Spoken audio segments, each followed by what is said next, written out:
Yeah.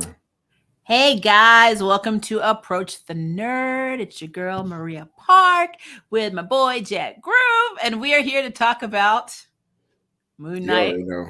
episode 5. I was let me put my blanket on. Angry grandma gets cold. I saw it this morning. I was like, "Oh Buddha!" Like this did This not happen. that Um, episode I wholeheartedly did not enjoy. Look, I love starting off reviews where I'm just laughing and you're just like, mm. I just I actually is the first time I ever watched a Marvel universe an MCU series on Disney, and it got on my phone and started dicking around. At one point, I kind of stopped paying attention, and the Jam was like, "Groovy, what? You watching? Huh? Oh yeah, let me put this to the side. You're right. Sorry." I was just playing a game. I didn't, I was checking Instagram.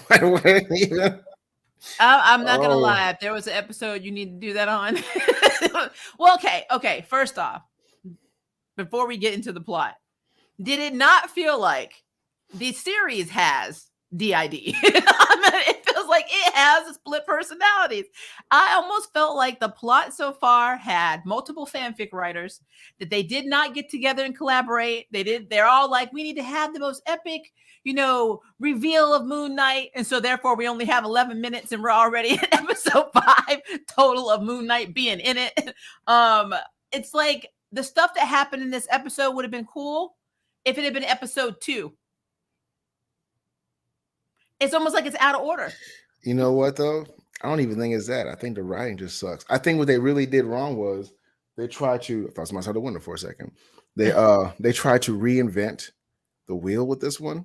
I don't like it. They try to give him a brand new backstory, and they did it in a very like I'm gonna say Gen Z sort of way, and I don't really appreciate how they did it at all. I really don't like episodes where they do that super focus on oh, look at how crazy he is. You know what I mean? It's just like his life was always shit. It's like you know they took the fantasy out of the characters. What they That's what did, they did. They actually made it, and and that's something the MCU does, though. Unfortunately, that is an MCU formula. They take these outrageous, overpowered characters, and they try and humanize them. And even though in this instance, I know in the comics he does still have, DID. I guess to kind of add on to what your point is, like us getting the backstory of his mother is not something I ever saw in the comics. The mother beating the hell out of him is not something I ever saw. They just answered a generational question on this character is, they always ask, did he actually become this way after he became Moon Knight, or was it from some kind of trauma? They gave him a trauma in the MCU. They basically said Moon Knight, all of he went through becoming the avatar basically of this world has nothing to do with his split psyche. He's always had this split psyche because his yeah, mother was beating the hell out of him because she was mad that his brother died. it was the combination because DID is very very sad disorder to have, and it Yeah. comes from very awful traumatic experience from childhood, and it's really a part of not just his mom beating him, but his brother died and he was blamed for it. So Plus, he also felt um, guilty for taking him to that cave too. Yeah. yeah, like it's a lot of things that deal with it. I mean, most of it is usually sexual abuse when it comes to this, but like it can be any sort of childhood trauma. So I mean, like the trauma, his mom just compounded on it. I mean, beatings themselves don't usually cause that split in personality, but the fact that she was beating him, especially for no reason, especially excessively, especially her drunk attitude towards him, especially like I mean, And that you know, mother, she switched. I mean, it's interesting to me. Like yeah, the scene where she goes into his room with the belt and is like wailing on him. What like was the father doing? waiting.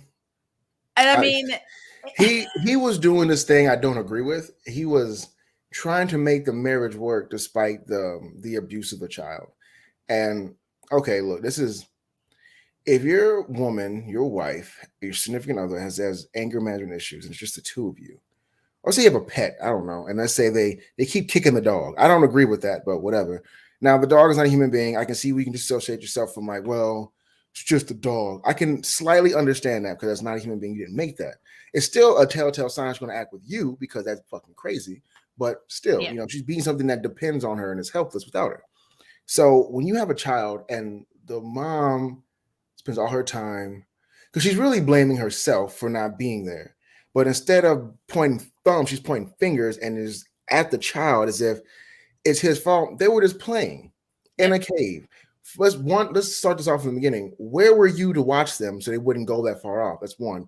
Two, where were the boundaries of where they could not go? You didn't set that.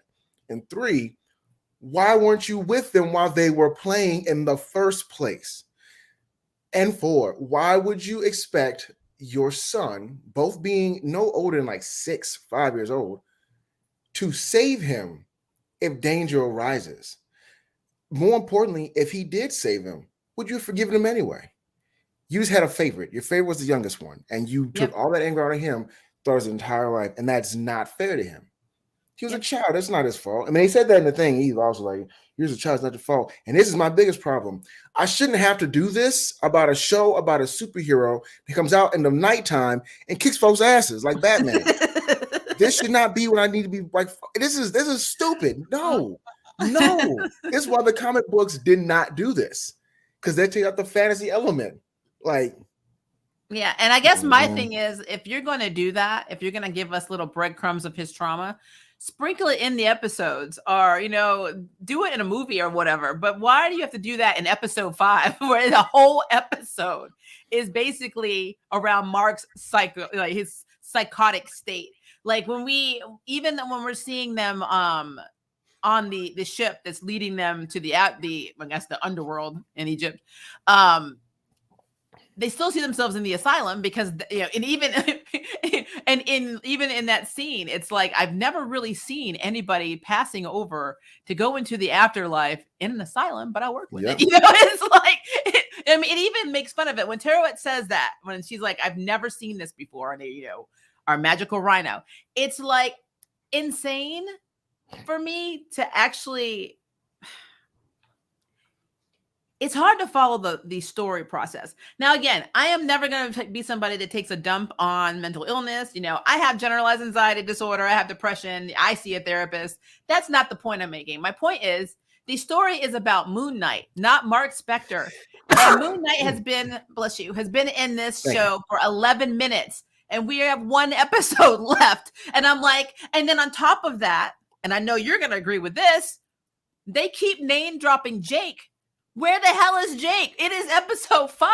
We're in the afterlife, and we still don't see the other personality. I don't understand what they're doing. I don't understand it. If we needed to have a Mark Spector focus episode, this should have happened in episode 2. It should not have happened in episode 5. So, yeah, this was hard. This was very hard for me. Hard is not the word. It was also, on top of it, to be honest with you, fucking boring.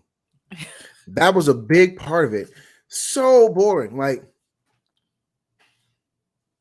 did you feel like at times it was kind of like Oscar Isaac's acting reel? He's like, I can play a British, kind of meek guy, and I can also play this guy who's kind of like angry all the time and in his feelings. And we did get a reveal that we did see that he had Jewish heritage.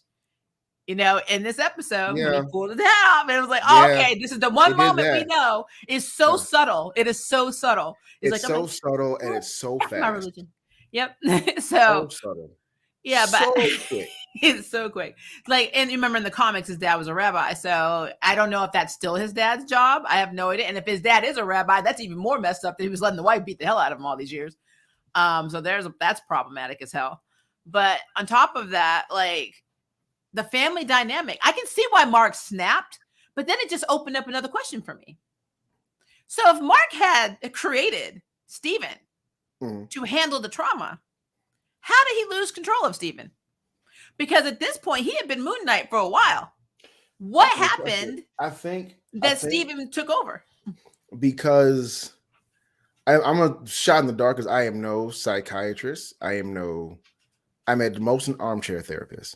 But shot in the dark because because he did not cope with his reason to sell shade in the first place. The personality of Steven never knew who Mark was. Since it was such a since the face was such a face in order to keep him from feeling the trauma and the pain and the hurt and to like just live without understanding or realizing it, that sort of thing. Um, it was best that Steven never knew. So like I think that's what all of that had to be. Which then begs the question that when she went in there and beat Steven's ass, do you not think about like I was beaten for no reason? You know, like Yeah. I why I mean, get hit wouldn't the this much? trauma also, Groove, be triggered when you're a mercenary and people are willing on your ass? Like when you're getting your ass kicked in a fight, aren't you gonna flash back to that and then you become Steven? I mean, it's That very would confusing. say that would make sense. Okay. We're not doing that right now. I think also what they I'm were trying to sorry. do was is like when it's kind of like people who have Tourette's. This is nowhere near the same kind of trauma. But it's when people have Tourette's, if they focus on something, they're really paying attention. Their ticks stop because they're actually focused on something. So they're not doing that. Like usually ticks are a trigger. So like if they're nervous or if they're scared or if they're horny or whatever it is, the ticks come and they keep whatever they're doing without having to do that so many times, whatever they may say, whatever they may click, or whatever else. I think they're starting to say that when he was doing his missions, being secret agent man, all James Bond style and shit, that even getting his ass whooped, he went to some shit because he was like trying to survive. And then when he had the Moon Knight, well, let's not go into that. But like, I guess because he was trying to just make it. So like, and since Steven wouldn't know how to handle that world, he just wouldn't.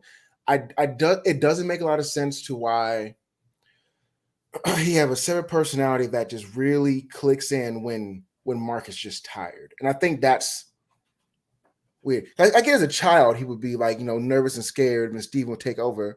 And then his mom would beat the spirit out of his ass. And then, but somehow he doesn't remember that. That's the weird, but he doesn't remember, getting hit. He doesn't remember being yelled at. He doesn't You know remember his mother being, pretty much an abusive person or bad to him at all. So it's like Steven's Steven, version of her is like this angel, basically, which doesn't make sense why she never calls him back, but she's dead. Which which question, who the fuck was he calling on the phone? Like, seriously. like Steven, you are like, okay, Mark is crazy. Steven, you are crazy. They took the disassociating of DID and amplified that personality. Whereas he doesn't just have a different personality; that personality lives in his own world, where Yeah. everything works. Like the sky there is green, and it's a whole nother reality for him altogether. Like he doesn't see the world the way it actually is, and I think that's like Fight Club level of crazy to me. And it's like, This kind of reminds me of Fight Club, yeah, like, honestly. do we need to do that? Like, seriously? And it's and then it's weird because again the duat, and they're about to they're about to get cast at the sand because the scales won't balance. Whoop whoop. Okay, because the scales won't balance. And like push comes to shove, it's like, oh, I didn't do a recap. This is the recap for you.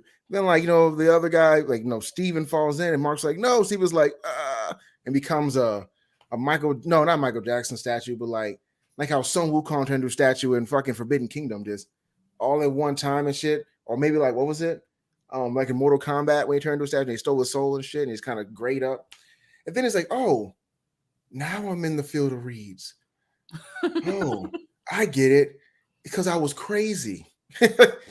I need a peace of mind, which then begs the question of when your other self saw the truth and you had to face it and was told it's going to be okay, there's nothing wrong with you. Why was Steven still Steven? Shouldn't you have Yeah. became one at that point? Like, because you're only a fractured mind, it's still one brain. It's just you entirely compartmentalize a part of your personality to cope with it. So once you cope with it, because I mean, there are times in DID where people's others or alters do come back to the whole if something is being fixed or they're over something. That personality will come back to the source and they won't be there anymore. Or they'll combine another one and be two in one character at that point or Yeah. person. So like you not only ought to not do your research on how DID works, that's the first thing. But second, you try to treat it like I just don't know. See, now I make myself tired. Like, oh It's my hurting god, your head, sir. yeah, it's just like, what was the point? You know what I mean? Like, It's I, like the Wikipedia definition of DID made it into this and not actual yeah, research. But yeah, exactly. like the whole thing with Steven saying, I'm just your stress ball. That's basically all I am. I thought I was original, but you made me up. And I think he based him off of like this character that he liked, this like Hmm. archaeologist from something called like Tomb Buster or something like that. He's like, hey, that guy's cool. You're gonna be my stress ball, basically. Which again, that is something that does happen. I'm not gonna say that they don't create identities based on things that they read or see or whatever, to protect themselves, because that is something that very much happens in DID. So that tracks. But I guess what's hard for me is, how did Steven become the main personality for in that spasm of time? Like, it doesn't make sense why all of a sudden Mark is the kind of like the Curie in his own body, trying to figure out how to get control of his own body back from one of the identities he created that's not giving him that body back. Why was Steven so much stronger and able to hold that body when Steven didn't even realize that he wasn't real? It was like because really Steven weird. wasn't real. And then It's like and then where's Jake though? If Jake is being made out to be the real badass, and like we haven't seen Jake yet. that's the Easter egg they always throw in there. It's not a real thing. What's funny is that they're in Duat obviously, and they're being who's there? Is it Sekhmet that's in there with them? What you mean Sekhmet, the hippo lady. Is that Sekhmet? I think. yeah, she's the No, goddess Yeah, Tauret. of childbirth and I said fertility. I said Sekhmet, Tauret. Yeah, I thought Yep. Anubis. I thought Tara is like, I think it is accurate because she does look like a big hippo. rhino Yeah, but or hippo. if I remember from school, Anubis is the one that weighed the heart against the Hmm. Mott feather. And if And you I thought didn't, she did. No, she said Osiris though. So no, never she mind. said I thought she Osiris. made, yeah. Anubis weighs the heart against the Mott feather, the 42 laws of Mott. And then if your heart doesn't weigh, it gets eaten by something. What was it? It's kind of a dog or something and gets dragged down if it doesn't. If it does, you get just a field of, it's field of rushes. I remember that, but reeds and rushes are the same thing. So I guess it still makes sense. But like, it's just, they play with it on the liberty of what they want to do. That's fine. I don't care. You can, it's People all, rewrite mythology and lore all the time, so yeah, I I'm used mean, to that. all of it that deals with faith usually is mythology. Actually, our everyday world is mythology in some way or another. But beyond that, like, I don't know, it's like what was the point? What this whole episode could have been a 10-minute aside. Yep. You didn't need to do all this. This Could have been whole a Moon extra, Knight short. I swear We to got God, this like we covered more story in less time in Black Widow. And which is why we need the Black Widow movie. The Black Widow movie is so fucking dumb to me. That was just a means to an end. Everything she yeah. did beforehand to even give that movie a purpose, they covered in like a little 5-minute talk between her and Steve. It's like, Well, I we think have they're to? trying to show that Mark was very protective of his past, and that's why he made all these other personalities to protect You could himself. have The one we know of is one, but again, he's supposed to that could have have been more than that. revealed. That could be revealed in episode 3. Yep, that, like I said early on. I mean, we could have had the whole thing in one, and then Steven realizing I'm not a real boy in episode 2, and then got into because right now it's like DID. We have Yeah, the Mark and Steven adventures. Then we have who gives a crap about Layla adventures, and now we have Haro and his bitches. It's like these are 3 different stories, and now we have all this shit to tie up in one damn episode, and it's like, why? Khonshu's still wherever. I mean, Moon Knight's not even a concept because he can't even turn into Moon Knight anymore. I mean, we have all of this shit. You mean that we actually are going to have in 1 hour them freeing Khonshu, getting his powers back, stopping Haro, dealing with his, DID, having Layla forgive him. Like all these little plots are going to be tied in. Oh, and also reincarnating because Steven fell off the fucking boat trying to save him, and now he's frozen. So you know what though? They could do the unexpected and just have him to stay and feel the reason be dead. There's no more of that. I think it's funny that Tauret wasn't like, we should stop the boat and turn around because there are too many souls dying too early. That means right now, while we're playing this whole side quest of being in, the boat of the dead, being in Duat and all that other dumb shit, people are dying.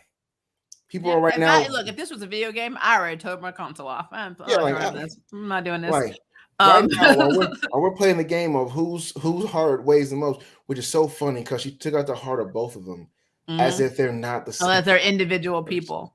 Oh my Yep. god, that's And so then on annoying. top, and then on top of that, what are the prerequisites? Does murder count? Because he was Mark was a mercenary.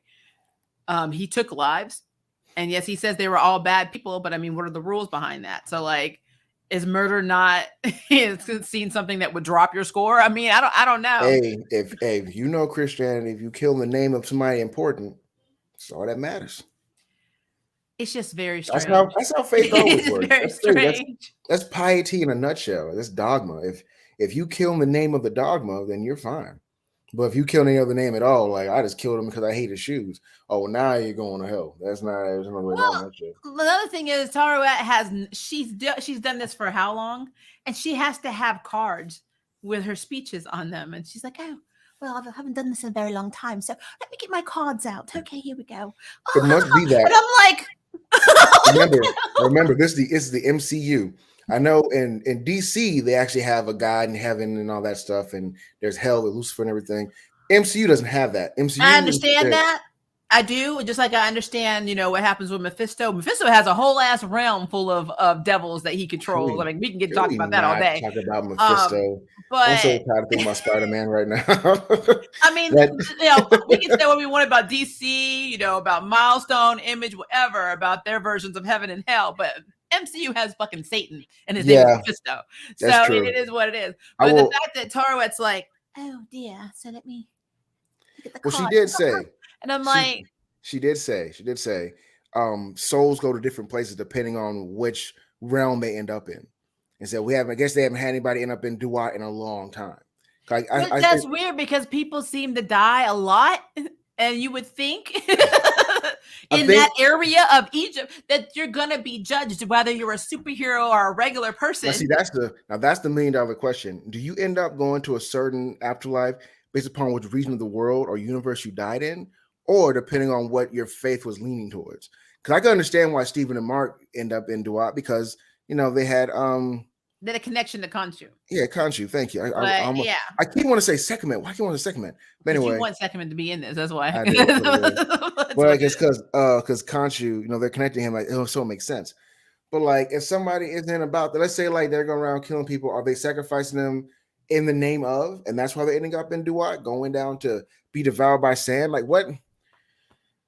I don't know. I have a lot of questions that don't have answers because even the Norse gods in their world, there's a whole other planet. Nobody dies and goes to Valhalla. So I mean, just like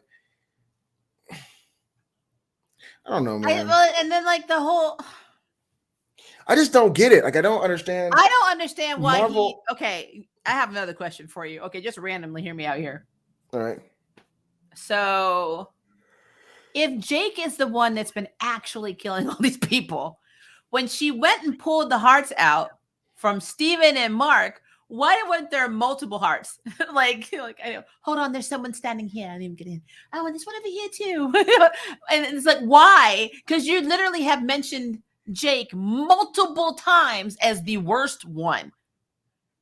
The worst one seems to me would be the domineering one, the one that takes over the body completely, not Steven.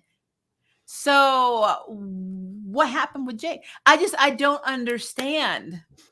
I don't It feels understand. like If you're ever going to reveal a personality, it's going to be when you're dead. I mean, that's you can't get actually further what's from that. what's hilarious is that Steven was like, well, we're the same person, right? And then he hits something like, yeah, I'm a badass and I can fight like you could fight. How does that make any sense? How does that make Oh, sense? he did when he realized because he embraced. See, people think that this is about Moon Knight. It's not. It's about Mark Spector. So like that's what we're watching. We're watching MCU, and they should have just called it Spectre. They should not Yeah. have called it Moon Knight because Moon Knight is not in this.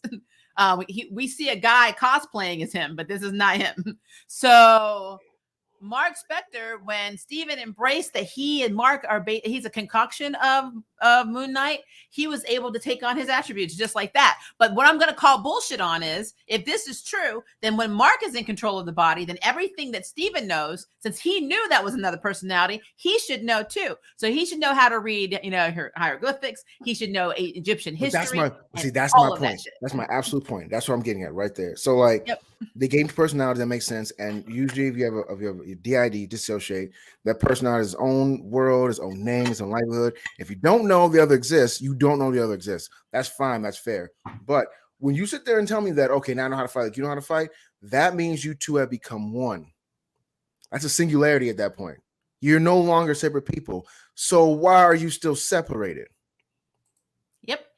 Because like it's no surprise that when he fell off the boat, he becomes, sandstone. When that happens, yeah, it would be cooler if Sandman had showed up and be like, "What's happening in this shit?" Like you have control here. Like you have control here too. Yes, I'm God. Oh God, this is so. But like I'm saying, I'm sorry, but beyond all that, then he's like, "Oh, now I'm in the field of reeds because I'm sane." Yeah. You see what I'm talking about? It's like, but even then. What? So if you got issues upstairs, you can't go to a peaceful afterlife. I help me understand. That's what I just don't. Yeah, it did seem like understand. He had to shed his personality. His the one that he knows about. Does he know about them all? It's so confusing. It's so confusing. This is what happens. I don't understand. This is why you don't reveal so much backstory without reason, because then you have these consequences of plot holes you don't explain. Like, okay, we can't go back to the comics to explain this shit because it's not in the comics. It doesn't exist. This is all brand new on-screen shit. Like, well, I watched the last episode and learn what? That they beat him in the end? Or they try and they fail? That doesn't answer my questions. Now we have all this lore and backstory that we can't get clean answers from. Like, why even reveal it if you had no intention of just closing it? Like if you do backstory, it needs to start and end. It needs to be, not reciprocity, but what's what I'm looking for? Closure. There we go. Because it already happened. There's already a world around you. When you give backstory, when you tell layers, when you explain the world around you, when you give the history and the lore, when you draw out the landscape, when you start talking about the languages and the people, that needs to be completed. There should never be I wonder what that was about. Unless it's revolved around one character and their entire world is a mystery. Like Doctor Who was, but on that level. You don't need to explain the background to the character and stuff and then have people going, but what about that? I shouldn't have to do that when you explain the backstory. That's silly. I guess they just wanted to throw out some cultural, which I'm never opposed to that. My grandfather was full native. Parents came from two different tribes. They believed when you die that your spirit, basically, your body descends, your spirit goes to a spirit world, and they either can talk to you from the afterlife or the spirit realm, or through medicinal ways, which is why a lot of people make fun of the peace pipe and in the shacks. Yeah. But I mean, that is something that is actually very, personal per tribe. There are some tribes that believe that you don't die at all. Your soul just jumps to your next relative. Yeah. So like, I get wanting to see like that. I get people being like, hey, this is cool. This is what they believe. This is kind of like a Coptic thing. This is what what they do over in traditional or historical Egypt, blah, blah, blah. My problem is not with the lore. It's not with, even the reinvention or liberties they're taking with the lore of Egyptian history and how death works and how people are, entombed and blah, blah, blah. My problem is, it's the Mark Spector show. And it's like the Mark Spector is literally, it was not advertised as Mark Spector. It was advertised as Moon Knight. The picture is Moon Knight. It is not Mark Spector and his merry band of personalities. We know they're there, but they are like so prominent.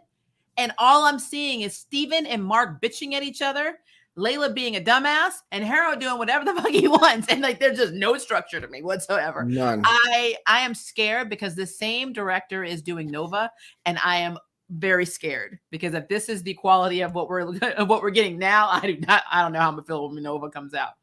I mean, just brace yourself. That's all I can say to you. Because even on the lore of the dead, like it doesn't. That's not how it works in Egyptian lore anyway. Like they had to go through the trials first, fighting demons and all the other evil shit. I remember that part. and then he had the weighing of the feather. I know Anubis weighed the feather, and I know if your heart was heavier than the feather, then you get eaten. Your soul will be devoured. But I know if it was lighter, then you go to the field of rushes or reeds. Or, what was the word for it? That's actually very close to a lot of indigenous tribes Yeah, where you. because But theirs is a called lot of the it comes. walk on. It's called Yeah, the walk on and not the yeah, But and then it's the field of reeds or rushes like a place where you there is no more crime. You basically live in a field of plentiful harvest where you can harvest and plow and live with people for the rest of eternity while smiling and enjoying work, which is really weird, but I get it though because if you're not doing anything, what's the point? So yeah. makes sense. But yeah, like what the fuck was that thing called? Hold on. Now I gotta find out. Hold on. What was That's fine. While you're doing that, I'm the just going to name make a of it? comment about the acting in this is really the only thing that actually saves the show a little bit. Oscar Isaacs, no matter what he works with, he's a damn good actor. Okay, And yeah. So so I it am was very happy with that. the creature that ate it was called Amit. That's what it was. It was Okay. yeah, Amit, and it was it had the forequarters of a lion, the hindquarters of a hippopotamus, and the head of a crocodile. It was the three largest man-eating animals known to Egyptians at the time, which makes sense. And then the field of reeds was called Aru, is what it was called. Now I knew Aru, I just didn't know about Yeah, that. I'm it. it's Or where Osiris rules, and basically you live under him, and And we did get on an all day. Osiris name drop. So I You got did get it. We did Osiris get name that. drop. That is true. We gotta, yep. That is She true. was very passionate that he was gonna be pissed off. Like who he is She was not like, gonna like I have this. my performance review is coming up and I don't want to fail because I need name cards to remember my speech that I probably said 1,005 times in my life. That's funny because then Um that means that Anubis is retired and she's taking over, which is a very funny thing. I forgot she did say that. I'm still getting used to this. Like, you've done it that many times you can't remember it. Come on, seriously. Like I don't come know. I think they on. just needed to have her be campy and cute and funny to give her, because just That's having her really be what it was. that's what it was. Just having her be this like kind of overbearing and pretty much, she's a goddess. I mean, this esteemed goddess that just tells you what I guess they said. I guess they felt like the episode was boring enough without making her boring. What is funny though is that when Tallred brought them to the front, like they went to the hull of the ship, and she was like about to weigh their heart in the feather, which means they passed through evil trials coming out of the the war and all that shit. What makes it hilarious that you do see a jackal running in the background on the boat. Like, Yeah, oh, okay.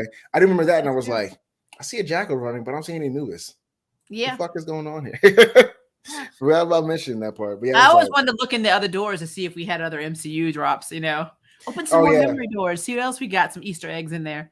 Like, is that Captain Marvel? No. Who is that? Nope, that's the wrong Captain Marvel. That's the stretchy Miss. Okay, never mind. That's whole other character. I'm sorry. But I guess another question that I have now, because this just opens up all these avenues of questions, was if we're going back to Mark Spector and what we learned, was his mother sick? Was she like? Because I mean, I swear to God, guys, I feel like every genre of any production company or studio or whatever that does anything with comic books lately, the mother is mentally ill. I don't know what this is, but this is a trend I keep effing seeing across the board.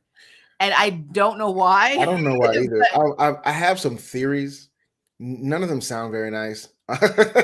It's just throw mama under the bus or something. I don't know. Maybe they were like when they were young, their mom was like, stop being a punk or something and stop reading comic books. Go outside, throw a football and find a girl.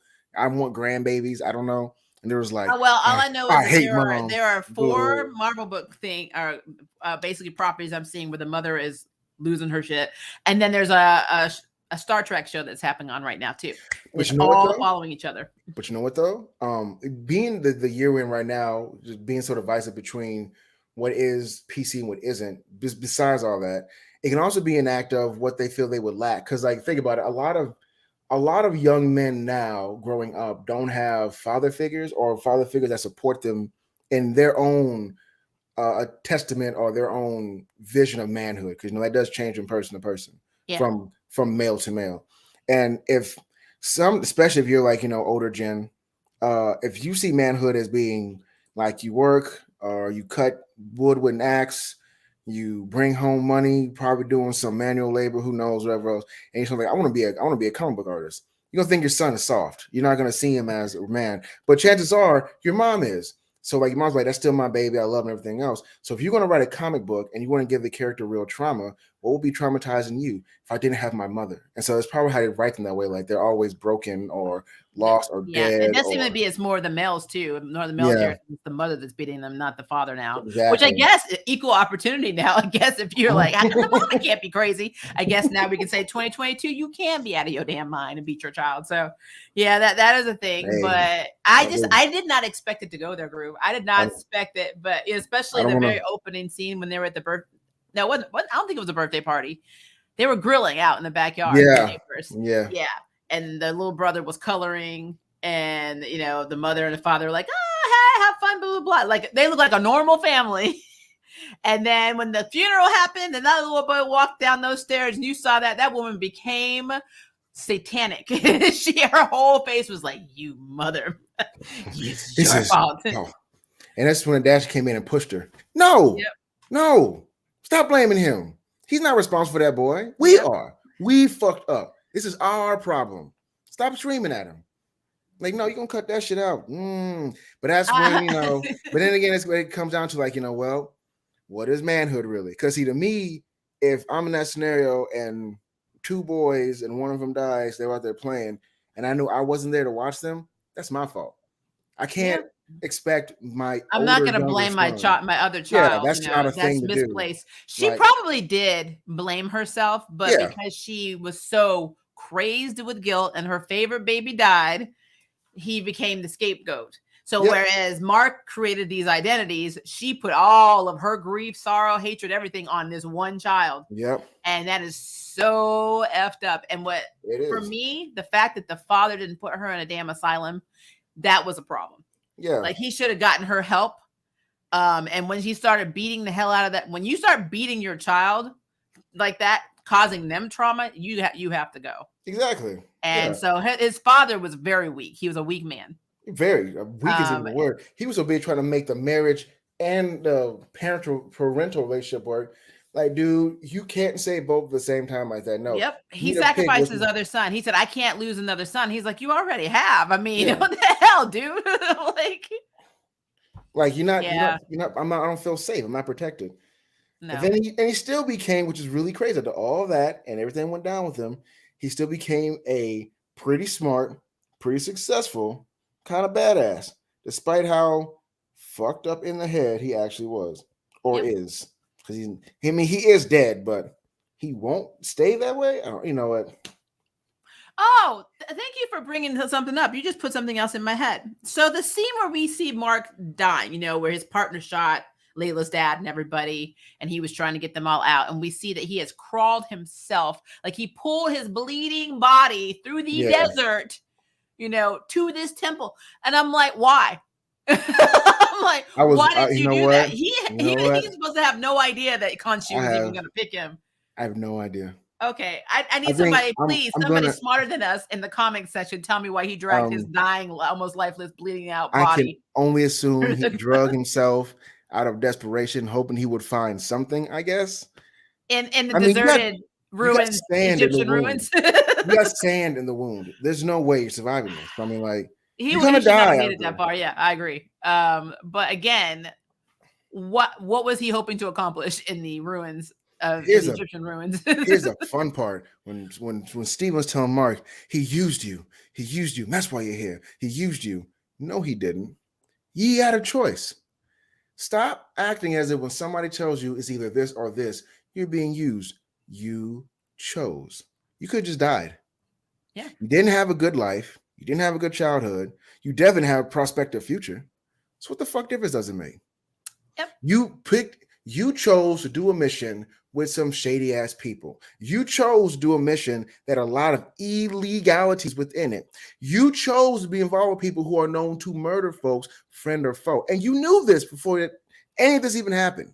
Yep. You chose to let your guard down with yourself and the people you call yourself making allies with. And then you chose to let him take over, that concert take over, and become his Moon Knight. No one used you. Yep. You used you. I agree That with that. that shit bugs me to no end. When he kept saying you were used, you were used. You were not fucking used. That's not it. No, Nope. you chose. You chose that I don't want to die. I'm afraid of death. And that's a perfectly rational fear to have. No one really just wants to die. Not even those who call themselves trying to. Even they, if they do survive it, remember thinking to themselves, I was so scared. And at the very end, I was like, no, please, somebody save me. Because your brain doesn't want to stop functioning. That's just life preservation. So, like, when you're given an option, like, okay, and this is just me too. Like, no, it's not just me, it's just people in general. If I'm sitting there, I'm at the house, I got fired from my job, whatever. Let's say that hopefully never happens. I highly doubt it, but let's say it never happens. I get fired from my job. My wife leaves me. She takes half my stuff. I'm sitting here on a milk crate watching something on a black and white 12-inch. Yes, I know I made it look that bad. Drinking some wild turkey. Reflecting what I could have done better. And then some weird leprechaun thing comes up and wants to grant me powers. I have to be his vessel, right? Mm-hmm. Now, I know being this man's vessel, I have to do whatever he says, despite what that means for me. I mean, I might have to kill people. I might have to murder. I might have to rape. You never know. It's something I got to do that I know I may not want to do. Or I can sit here in my own wallow and just drink myself to death. Once again, I have a choice. It doesn't matter what I chose. And like, he used you. You at your lowest point. He took advantage. I could have said no because I could have went from where I was and got another job. Yep. Clean myself up. And to be fair, it wasn't like he was a postal worker. He wasn't an office worker. He was a mercenary. It wasn't like all of a sudden I started killing people. Again, to me, when they use that shit in Marvel movies and stuff, it sounds like people who are like multi-billionaires, like we got feelings too. Shut up. You can go buy an island. There's no what pain are you talking about? You can easily buy your words away. You can't. You don't have. It's not like you're upset. You had a bad day that day because somebody called you a bastard or something, and then you have to sit at home and wonder if you can afford ice cream or not to make your pain feel better. There's a big difference, like there's a different declension of what that stress level is and how you can deal with that stress. When you're a fucking superhero, dude, like I don't know why you're still. What is this? What is happening in this world? Like, it's like why are you crying? Like I don't understand why are you like I said, so if he had much, not been ex-military, if he had not been a mercenary, then it would have been like, oh, he made a regular guy. If Steven had been the primary personality and he was forced to go kill these people, that would have been a whole other story. That's a different ball game. Mark. It just doesn't. Even then, Steven would have told Khonshu no and then died there. Because that doesn't make sense. He would have been like, not today, son. Seriously. Marcus went to what he knew. He went to what he knew. You know what? I gotta say this. I there was a review that I read. I don't know where I read it, but they mentioned something that happened in episode 1 that had me questioning something. So remember at the very beginning of episode 1 where he's going to work and there's a little girl and she's got gum and she's like sticking it on what was the display that she was doing? The pyramid, I think it was a pyramid of Giza or something like that. Yeah. He takes it and puts it in the trash, and then he's giving her like a history lesson, and she's like, "And is it bad for you or did it suck for you?" And he's like, "What?" And she's like, "Getting rejected from the field of reeds." That happened in episode 1. How would that little girl know that? And then it begs the question. A lot of people have the theory that all of this stuff is playing out in Mark's brain, that none of this is actually happening. I, for one, will be, you already know I will be in my feelings because, I hate that shit. I hate that shit. I hate that too. That's the biggest cop out. Oh, it will be so. That's the biggest and I remember him saying, I'm not dead. So why would I be, upset about it? Why would it suck or something of that nature? But because that was something that was asked so early on in this season, before any of this, before them going to the pyramid, before the field of reeds even being a concept, that kind of gives a little, merit to the idea that all of this is in his head, or they've always been dead. They're actually not alive. I don't know. I'm worried about this. I swear, I'm worried about our episode 6 review. I wish you never told me that, honestly. Oh, but I forgot she even said that. And I'm like, holy shit. That little girl did say that. So I was like, well, does that mean? What does that mean? Does that mean that they're not are they not alive, or is this all just one freaking hallucination? Because when does a child come to you and like, did it suck? What, being kicked out of heaven? Excuse me? What does that have to do with anything? And then, like, you just worried the shit out of me now. I mean, I already was getting bored with the series anyway, but now I'm like, I'm worried I that this is hate all one mass hallucination, I and hate that in storytelling it's so gonna make me much. so mad. I will say though, I gotta do some positive stuff too, because we've been kind of being negative a lot. But I did like the acting of Oscar Isaacs, regardless of what he's Yeah, given in this.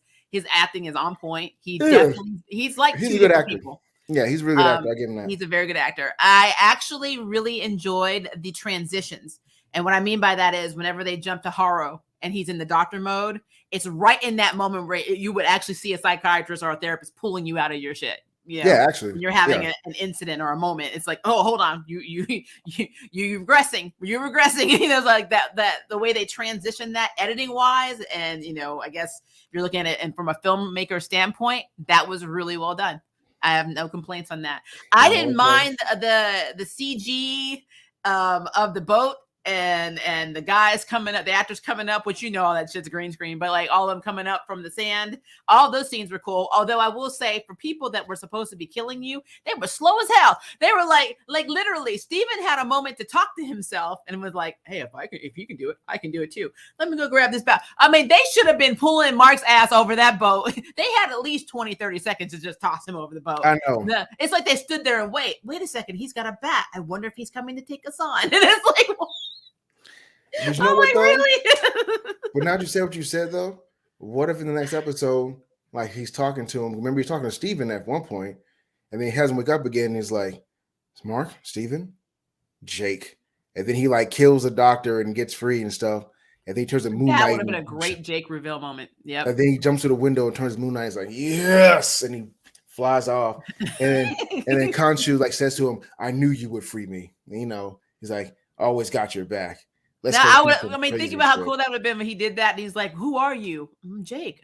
"Oh, no worry, I'm a cab driver." I'm like, that'd be cool shit. I'm So sorry. stupid.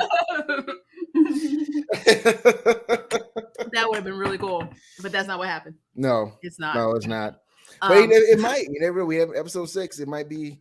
I don't know how, unless this thing is 2 or 3 hours long. I don't know how in the hell they're going to resolve all this stuff in 1 hour. No I don't get how that, not without it being, completely rushed, completely unbelievable, and completely pissing me off. So cop out like it was all a dream. it was like all Dallas. a dream.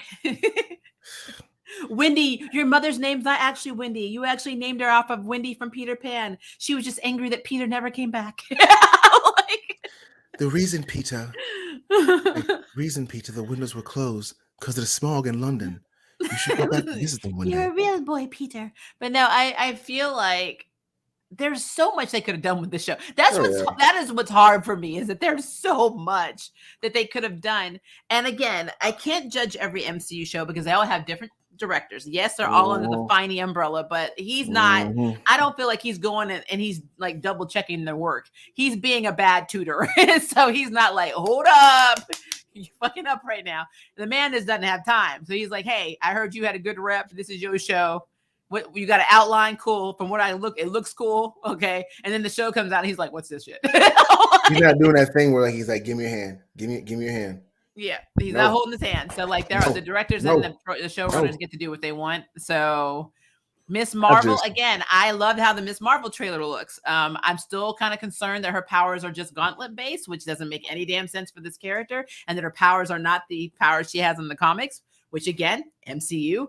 But I mean, it's just what it is. Like it's like looking at it through a realistic lens. Yep. And I mean, again, I can still forgive most of that if the plot is good and the story is good. I can get behind that. You're asking for a lot right now. I know. I do that. You really are. You're asking for a treasure chest of goodies. You're not gonna get that. Hey, whenever I do an Arrowverse review, you should see the treasure troves I talk about in those reviews. I've crossed some of those reviews. I was like, I've never seen these episodes, and I know I'm never going to see them now. Yep. Spoiler alert, guys. Maria, your girl, angry grandma, was not happy with Naomi this week. So I'm just putting it out there. We had to take ourselves a little self-rest, self-help, self-care moment before I talk about this. Because no spoilers. This is just something that bothers me as a mother of an almost 26-year-old. If my child talked to me the way any of these children in the Arrowverse talked, I would not be a mother anymore. I would take their ass out of existence, period. And yeah, you can say, oh, this is a minority thing. This is a POC thing. I don't care. Universally, You came out of my body. Hell, even if I adopted you and I put clothes on you and I fed you and I kept you safe all this year and you gave me attitude, you wouldn't be here. You wouldn't have to worry about people trying to take you out. I'm going to take you out. And then that's exactly what's going to happen. So I already knew that I could not do my Arrowverse review today because my blood pressure could not handle that. So I'm like, I can't do Arrowverse in this. I can't do it. So it's either coming probably Saturday or Sunday. More than likely it's going to be on Sunday. On Saturday, I'm not going to do it. I want to enjoy a weekend day. So I'm not doing it on Saturday.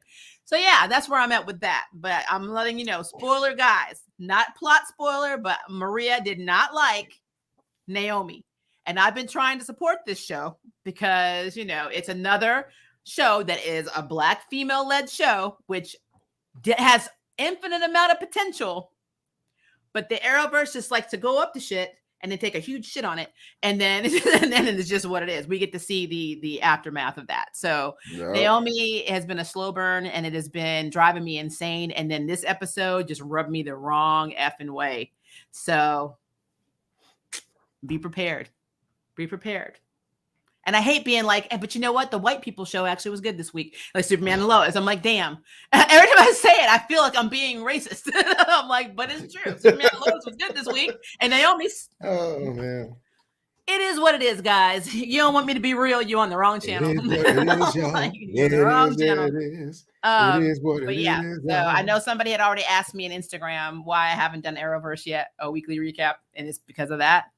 And then to keep it more real, why I haven't done The Flash is that I lost steam for The Flash. I'm trying, guys. I know that this season is supposed to compare more to season 1 and that it's more of a horror like type situation. But there's still moments where I just want to rip out my hair and then beat my own ass with it. So when you have that feeling watching a TV show, sometimes you need to take a step back. So unfortunately, that's why I've been having problems with The Flash. And that also means I have to binge watch 3 episodes of The Flash in order to talk about it. So have fun with that. I haven't watched The Flash since like season 4, I think. Season 4, season 5. Yeah, It's been a while. I can't keep up with that. I can't. It's just too much drama. It's just this. It's a soap opera for me. It's like a Telemundo. Like a telenovela. Run, Betty, run! Like a Telemundo, like the channel Telemundo. Betty, corre! And Betty says, corre, Betty, tan rápido tan puede. You gotta do it with more passion than that. That's not how shows like Telemundo. Ojalá que regresa a mí. Honestly, though, if it was more like that, I probably like it a little bit better. But whatever. I'm just like I said, it's just. You know, there's somebody.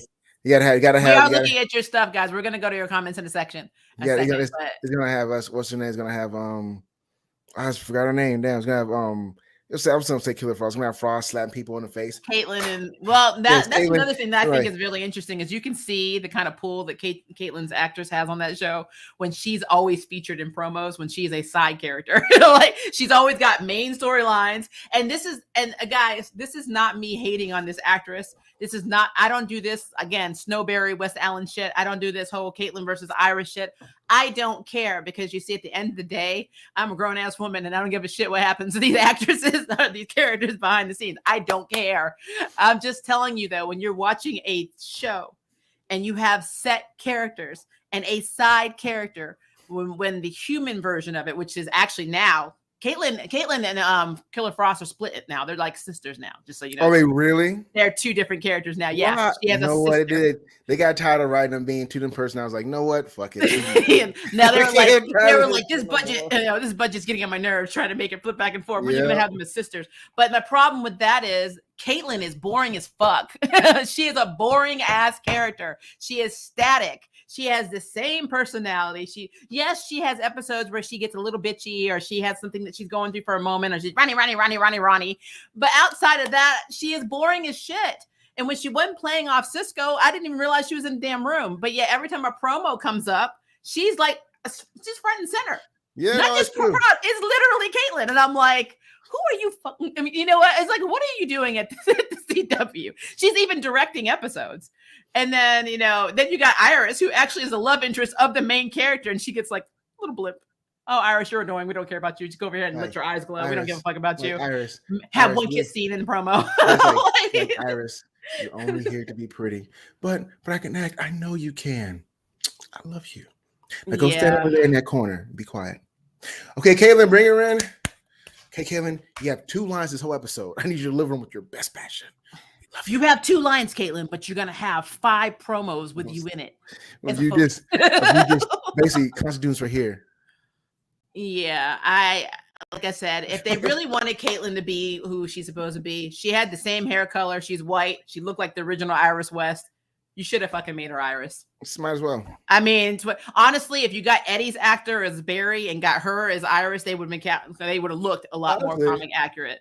But because they decided to, the woman that had to play Iris would have made a sexy Killer Frost. I could see in a leotard with the white hair and stuff. Talking about, well, she look like Storm. She look like Storm. That's what I want Storm. That's what that is. That's caught myself. Yep, never mind. Yep. Well, we're gonna go up. We're gonna go back up. Iris is annoying though, low key in the later seasons. I like Iris better pre-Barry relationship. So that's a writing problem. It is a writing problem. It's a writing problem. To be honest with you, they didn't know what the hell they were doing with Iris. I mean, everyone's like, oh my God, Iris is so dumb. How is she able to be Team Flash? The girl in the pilot episode was getting her degree in psychology. She literally was in grad school. Like, it wasn't like she just pulled that out of her ass. So it's like, okay. But they were the ones that tried to make her campier and girlier and like the kind of like the club girl. Like, it's like they kept trying to reinvent Iris when they didn't need to. She was supposed to be a reporter from day one. She was supposed to be on the same level as fucking Lois Lane. And actually, it's kind of messed up that was not the case, especially since they actually race bent her and made her black. They should have built her up. But this is the CW. I mean, Batwoman is an example. They don't build up those characters. They actually make them unlikable. That's basically what happens. Yep. So yeah, I mean, I kind of feel bad for her, especially since the actress I heard was getting a lot of racist crap when she got cast. And, I don't know who had her back because that was before BLM. So I do have mad respect for that aspect of Candace Patton having to deal with all the hate and, the haterade on Twitter and all of that crap.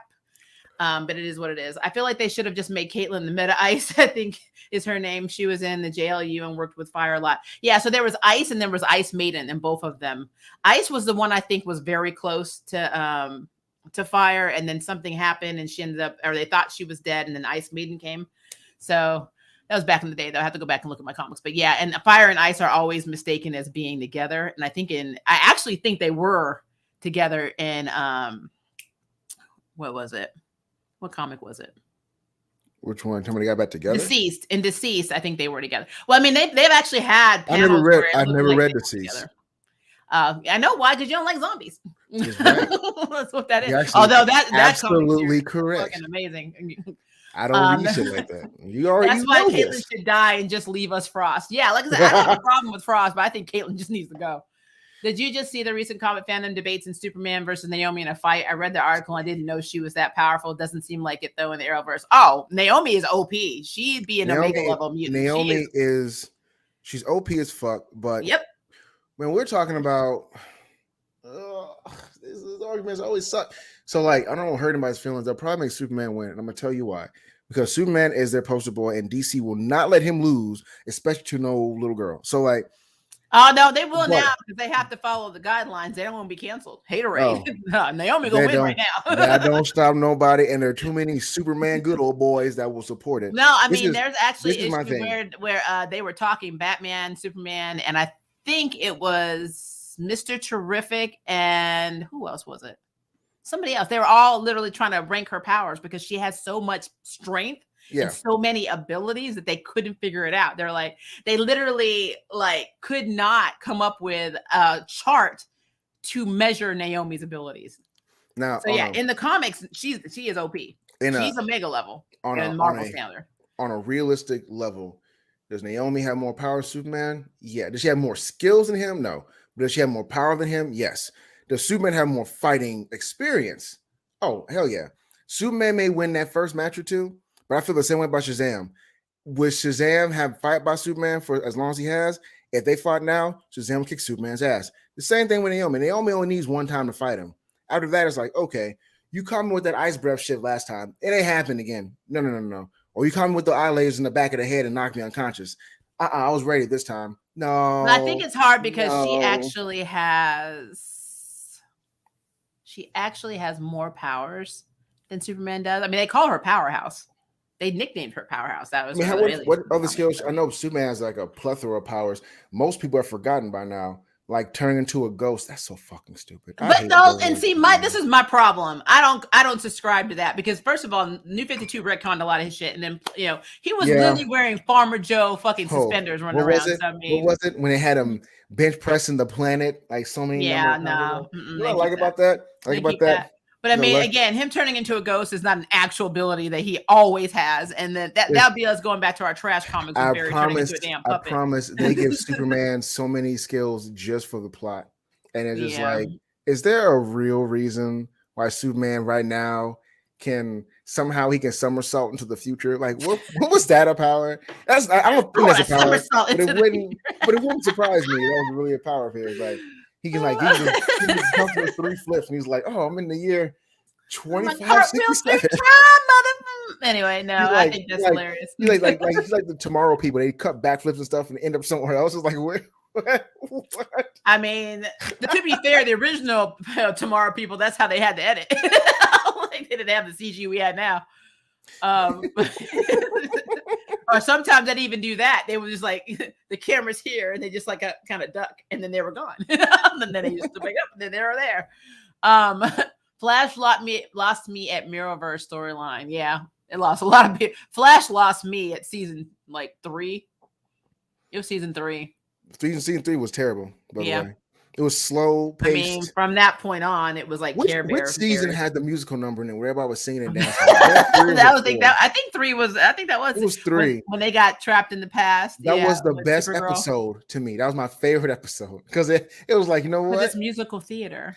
I love It was a musical theater. Glee reunion between the two Jam and actors from Glee. I recently went to U of M to watch Pippin, and it was a complete. I'd never seen Pippin before in my life, never even heard of it, and it was a complete musical, and I had so much fun. I enjoy people singing, dancing on stage. I highly enjoy that. So like when it was did on the Flash, I was like, and they can all sing and dance so well. This is curtains up. Let's keep this going. I was like, oh no, then it's over. Well, like I forgot he was in Rent. He gets very excited. We used to sing stuff together in practice in my old sound booth. Especially, I think I actually introduced you to the song "Guardian of Everything" for Roxafane, I think it's called, Yoko Kano song. Yeah. Yeah, And you were like in love, yep. and of course the Cinderella song 10 minutes ago. 10 minutes ago, I saw you. Yep, he got Came so as you walked excited. through the door. We actually played that song "Guardian Everything" at our wedding. Yeah, I know. that was like I was there. I saw your face. You were first. You were just like, But you know that we played it at our reception, and that yeah, was I our know. first dance. Matter of Yeah. fact, is when you played it, my wife was like, well, she was my girlfriend then. She was like, "Sounds, ever heard you play that song before?" And I was like, "Yeah, you have once or twice."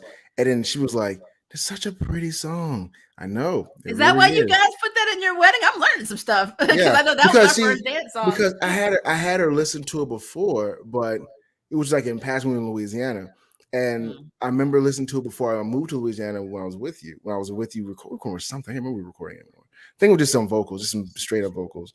And when we were in Louisiana to hear it, but it wasn't like cause she liked it or whatever else. And then she saw you guys dance to it. That's the first time she actually met y'all. And I was like, yeah, she's the one that let me hear a song in the first place. She was like, oh. And when she watched y'all dance, she was like, this is such a pretty song. We didn't even plan on putting it to the wedding until like I think about it was like a couple of months before. She was like, I need a walkout song. She was coming all kinds of stuff. And I was like, what about that Garden of Everything song? She was like, oh my God, it's a good idea. I love that That's song. awesome. And then I'm glad I could help you along with that, by the way. Yeah, it was a lot part to you that song was in her walkout. I am so honored. It was such an unknown song. Everybody else was like, I know everybody else. I was like, what song is this? And it's beautiful because the song's a Japanese song, but it was mostly English. It's actually half Japanese, half English. Yeah, Maya singing, in Japanese. It's really pretty. It's very pretty song. Daylight star made out of miracles. Well, we're gonna have to do a cover of that someday. Yeah, we do. We really need to. One. That'd be awesome. I'll let you do the Japanese parts because you have. I'll do the Japanese. You do the English. Yeah, you give the way prettier Japanese voice than I do. I'll be over there, Kimi no suwa. Wouldn't hit the same way.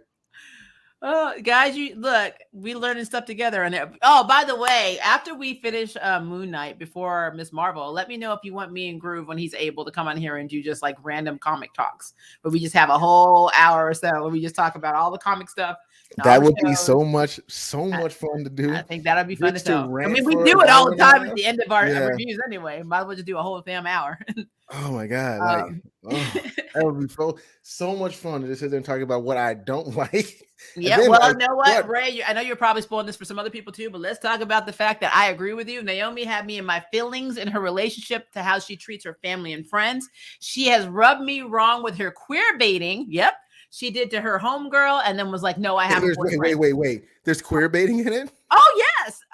Because remember, Naomi You know what? had I hate that I'm surprised by has that. a girl named Lourdes who has a thing for her, a guy named Anthony who's white who has a thing for her, and then her boyfriend Nate, who was not her boyfriend at the beginning of the show. And like literally she broke up with Nathan and then she went back to Nathan, but she still flirts with Lourdes. She doesn't really flirt with Anthony, but she did give him a little bit of hope about hanging out, and he took it as a date. So like she really is a serial dater. You know what's funny? And Cora did the same thing. Huh? Cora did the same thing, and no one complained about Cora doing it. No, first of all, no. Hold on. Let me correct you. Mako was a player. Yeah, not Cora. No, yeah, I will say Cora was like trying to flirt with him while he was with Asami, and Asami actually kissed Mako too. But what was Mako doing? Mako's over there getting. Mako's over there. He's like, I'm gonna put my lips out, and whoever lands on it. Mako was in there. Mako was in there. Lift my ass. Let's be real. Mako's over there dipping in all kinds of people's sugar pots. Yeah, who knows? I mean, some people think he's with Prince Wu. I see so many damn fanfics about him and Prince Wu. Why would that surprise you? Why would it surprise you? Like, it's a different world for them. Who cares? Who cares? Yep. But back to Naomi though. Nothing in this statement shocks me. This show, like literally, I have been trying so hard to give this show the benefit of the doubt. But it's hard because it legit, this episode got on my effing nerve. I hate a trope when your main character and you hide who you are from people. She's hiding who she is from her friends and her damn boyfriend. And then you'll be like, my parents lied to me. I don't even know who you are anymore. Bitch, shut up. Just sit down. Just stop. Oh, I said something bad. Let me reiterate. Let me rewind. I'm grown up in my 40s. Should be talking about a young girl like this, even if it's a character, not the actress. But No, you have all right because they posted it out there for you to see. It's on the TV screen for you to watch. So your reviews are what they are. Like, come on now. Yeah, I'm like, I'm telling you right now, in my feelings. My dog is over here whimpering. He even knows. He's crying over it. He's like, what was this shit? I know there's some posts at the bottom. I'm trying to go up to the top so I can kind of play catch up, guys. So going and watching Doctor Strange 2 on Friday. So excited. Now I told you, me too. Laugh out loud. On Thursday. Actually, I think we might be going on Saturday because Friday I'm gonna try and get something done that I need to get done. You already know what I'm talking about. I know what you're talking about. You already know. That's it. Just let me know what time so I can kind of like plan around it and let you know what's going on. Okay. That's how grief works. You got to blame someone for your pain, and unevolved and unenlightened people never blame themselves. Every time. That's true. Yeah. I mean, again, I'm still grieving. I mean, Groove knows. Groove was at my previous spouse's funeral. Mm-hmm. And my mother died like literally 5 years before. It was 4 years actually before my previous spouse did. So I literally lost my mother, then lost my spouse, and then some other bullshit happened. And it was like bam, bam, bam. And then when the stuff happens, sometimes another thing I'm learning is you don't have time to grieve. Your body, when you bottle that stuff up because you have to take care of other stuff, that grief's going to come out in all kinds of ways. And now I'm like, I'm still pissed at his family, honestly. Yeah, I know. Well, right now, I can say with my previous spouse, I did grieve for my previous spouse. But I will say with my mother, I never had a chance to because my father decided it was all about him. And so his needs came first, and he left, and I was left with my special needs brother and my daughter. So you know how I feel about that crusty ass nigga. Yeah. My dad is he's amazing. But it did. Yeah, that's the word. That's the adjective we want to use here. He's amazing. Sarcasm. But yeah, so because of all of the shiz that my dad did, I had to put my own feelings on the back burner because my brother has autism, and he has spectrum retardation. So he's double diagnosed, but he's special needs. And then I had my daughter at the time who was 10 years old. So I was in school working full time, and I was raising my daughter, and then had to raise my brother because my dad was off getting drunk and doing whatever he wanted to do. We have a place called Bill Street here in Memphis. It is literally littered with bars. That's all it is. A whole street. Think of like Bourbon Street in like New Orleans, but like funny though. Kind of it's dumbed weird down. that Bill Street has no strip clubs. Like Bourbon Street has strip clubs everywhere. Yeah. I've been to a few strip clubs on Bourbon Street, male and female. But at the same time, on Bill Street, there are no strip clubs. I think that's the most bizarre thing in the world. There are strip clubs all over the city, but there are no strip clubs on Bill Street. Probably because it's a tourist attraction, and we live in the Bible Belt. We couldn't have gambling here. Remember, they put it up on the docket here, and they set it to Mississippi. They're like, no, you can't have it in Tennessee. But what's really funny, guys, let me talk about how hypocritical where we live is. Do they not take the church buses to the casino? Be honest. Yeah. We're not going to have the churches here, but we are going to get on the bus and support it in another state. They do some dumb shit, though. It's so stupid. Like, we have the closest casino we have is right across the bridge in West Memphis, Arkansas. And it's like the Greyhound. And it's like, what? Just the pyramid could have been a casino. Did you really have to do all that? Seriously? Like, yes, Memphis, we do have a pyramid that is now a Bass Pro here in Memphis. Look at it. So ugly. You know what's funny? It's disturbing. It's really big on the inside, though. I've been inside of it once or twice. The best thing is the fudge they sell. Like, I don't really buy guns. I'm saying I wouldn't if it's. You go to the restaurant, you get an elevator, there's a restaurant up all the way in the top. I don't give a damn about a restaurant. There's some fucking tackle and bait shop. This is my thing. There should have been a casino from the very beginning. That big ass pyramid was prime real estate for a casino. Memphis has this habit of like dipping their toes in the water but not jumping in the pool. You know what I'm saying? Memphis has this habit of doing a lot of things incorrectly. It's dumb. It's like we get in the water. Okay. Ooh, it's kind of cold. But I won't let my feet wade in it. Just get in the fucking pool so we can actually get some swimming done. You know what I'm talking about? Like, just don't be a hypocrite. Don't say you can't promote gambling down here and then take the church buses out. Like, it doesn't make any sense. It doesn't. Memphis makes me mad. And when I say that, they even advertise. Legitly, they will advertise. Well, we're having a church pickup to go to the casino, but we couldn't have it in Memphis, which would have helped the economy. But you can drive them. Okay, I see what's happening here.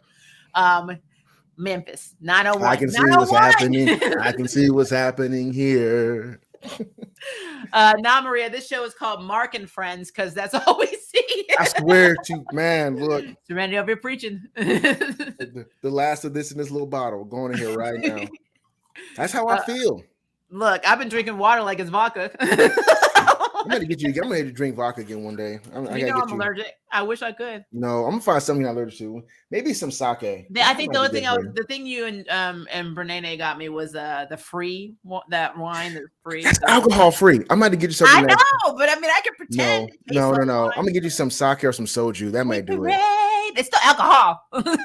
It's like light. It's really light. I mean, I really want to try soju, but I know I end up in the hospital. It's my damn kidneys, man. I'm gonna get you to have a sip, just a taste, just a taste. You just want me to just die. That's what your friends are for. Sending you to the field of reeds. Just a taste.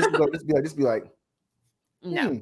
Okay, that's cool. Mm-mm. Yeah. Don't listen to Groove. He's trying to promote my death. They've got a lot to go through in the last episode. Oh, yes, they do. I don't foresee them doing it, honestly. I really don't. By the way, the Marvels and Ant-Man Quantumania has swapped release dates. I'm done. Wait a minute. I didn't know about that. Why? Why did I know this? Because they're not done. The Marvels were like, we thought we had everything in production done, but no. So Ant-Man, go ahead and go up front. No, they were like, you know what? The Eternals did really bad. So like, let's really play this one correct. Maybe that's what it is. Maybe they looked at it and are like, this is too much like the Eternals. We need to change. Hey, hell, it worked for Sonic the Hedgehog. I gotta watch the new Sonic too. I have not seen it, but like, they worked for Sonic the Hedgehog. We listened to the fans and it did really well in the box office. I mean, Well, I know when I went to see the Batman. Again, I have not seen that yet. I'm talking about Sonic the Hedgehog. It's on HBO Max, dude. It's on HBO Max. Yeah. The new one, really? Yeah, it's been on there for a week or two now. Look, I work every day, and like I don't get too many days off. This is like, all right. Guess what? It's on HBO Max. Watch it tonight. Thank you. I You're will, as a welcome. matter of fact. Thank you very This is much. how it is in the comics. You go to the afterlife you have faith in, and the gods you pray to hear you. There was a story in Thor where the woman prayed and to an idol of Thor, and he showed up. Now that okay, I hear Well, that. hold on, let me continue. How Valhalla works: if you die a heroic death, like in war, you go to Valhalla, but there are no more Valkyries, so there's no one to do that in the MCU. That's true. Okay, that's true. That's fair, and that's fine. Which means But there's no Angela, and that doesn't sit well with me. well, this is a Man. new universe for the live action. Well, But they this is can't my touch it. I don't this want the is MCU to have Angela because they'll mess her up and I'll get but pissed. this is my So big thing. This is my big takeaway from all this. So why is it that everybody they're killing is ending up in Duat? Did that mean people really believe in Egyptian mythology to the level of like it's a faith to them? Like I'm being serious when I say this because like there's I'm so many assuming that souls. Harrow is in Egypt still, and so he's just killing the Egyptians in the Most area. of them are Muslim. Like I don't know. see Look, that's my thing. I Like it don't doesn't make know. sense. I don't know. Look, the problem is we're trying to make sense of something that can't have sense because it's not meant to. I'm You're not right. suspending my disbelief for that. I liked the episode a lot up until the ending when it started falling apart a little bit. They don't have enough time to conclude all the plots, and the Stephen Alter dying means that he can't come back. I mean, he can if it's not real. And at the end of the series, they're like, so now the story of Moon Knight continues in an actual movie. This was just a wet dream. Until I'm proven wrong, I think that little girl's line is a throwaway Don't do that. line. I really thought of Stephen waking up and was like, oh, not again. Like, Instead of morning wood is morning hallucinations. Until I'm proven wrong, I take that the little girl's line is a throwaway line that they use trying to be cool and spooky and dropping a hint that he had died that's before. even We'll worse. never know why she knows this. Oh, and it's just like they throw Mephisto at at us and everything. So I mean that makes sense. I'm waiting for Mephisto to show up. Honestly, in this, a reference to Mephisto in this too. I also feel like the DID is being misrepresented because it wouldn't make sense for Mark to defend another alter if he's the main personality and he's the one with the trauma. True. All his alters should be defending him. If they bring back Steven, it will completely destroy the idea of Moon Knight having DID, even though the way it's being portrayed in the show is not even DID. I agree. The only way they'll probably bring him back is if he becomes a New Yorker who's rich like he was in the comics. Arrowverse was awesome. I'm laughing at that, Ray. I just binged Naomi. It's okay in parts if you look for a teen drama and the boys are cute, but it's still not the comic. Yep. Not liking any of the changes at all, especially Zimbudo. But you know what? Zimbato is that's a whole other problem that I'm having. But again, it supports my theory that every villain has to have a rehabilitation in the Arrowverse automatically, except for Alice for some reason. Naomi had me in my feelings in her relationships to how she treats her family and friends. We already talked about this in her queer baiting. So yeah, that is a thing. I think the Flash has lost steam, so we did do that. So let me skim back. I think we actually saw some of these. So an identity is lost or dead now in Moon Knight. Does this really legit happen in the comic or with that disorder? No, not at all. Not at all. As a matter of fact, we don't know what causes his trauma. They don't ever tell us. It's basically a big thing that's been debated in the comics for years is whether he had DID before or after he became Moon Knight. And yeah, DID does not work like that. Yeah. No, I mean I would say you can wiki it, but don't because it's not thorough on Wikipedia as it should be. You'd be better off looking up DID videos of people who have DID on YouTube. Not saying that all of them are being honest, because if one or two out there people don't believe, but like there's a few, and I remember I followed a couple of them a little while ago. While she's reading the next one, I'll give you some. Sorry, my dog is like in my chair and is like, what is wrong with you? Yeah, I think he hears you, Groove. He's like, what's that voice? Hey, what's going on, Simon? Simon's like, yeah, his little ears came up. He's like, he can't figure out where you are because he's under the table laying down. So he's like looking around the room. Like, that's hilarious. Matter of fact, if you want a good one, Disassociate DID is really a really good one to look at. She's she has a lot of videos. She's actually Anthony Padilla actually interviewed her one time with her alters. She's a very well-known YouTuber that has DID. She also had one of her personalities fused with another one. I can't remember what they call it, but like became one personality. But Disassociate DID, that's DISSOCIA DID on YouTube. and she has good few amount of alters that exists, and it's a lot for real. Like DID is a very scary and upsetting thing that happens to people. Like I don't wish it on nobody. But if you look up DID in itself, you will definitely like get a good feel for what it's actually like, because they'll tell you. And I mean, I think the even just the like recognizing what DID is and how it works has been very recent. Like it wasn't really a well-known disorder or considered a well-known disorder up until like I don't know, it's like maybe like a small moment ago. Like I mean, what was like 2000? I can't think. 2000.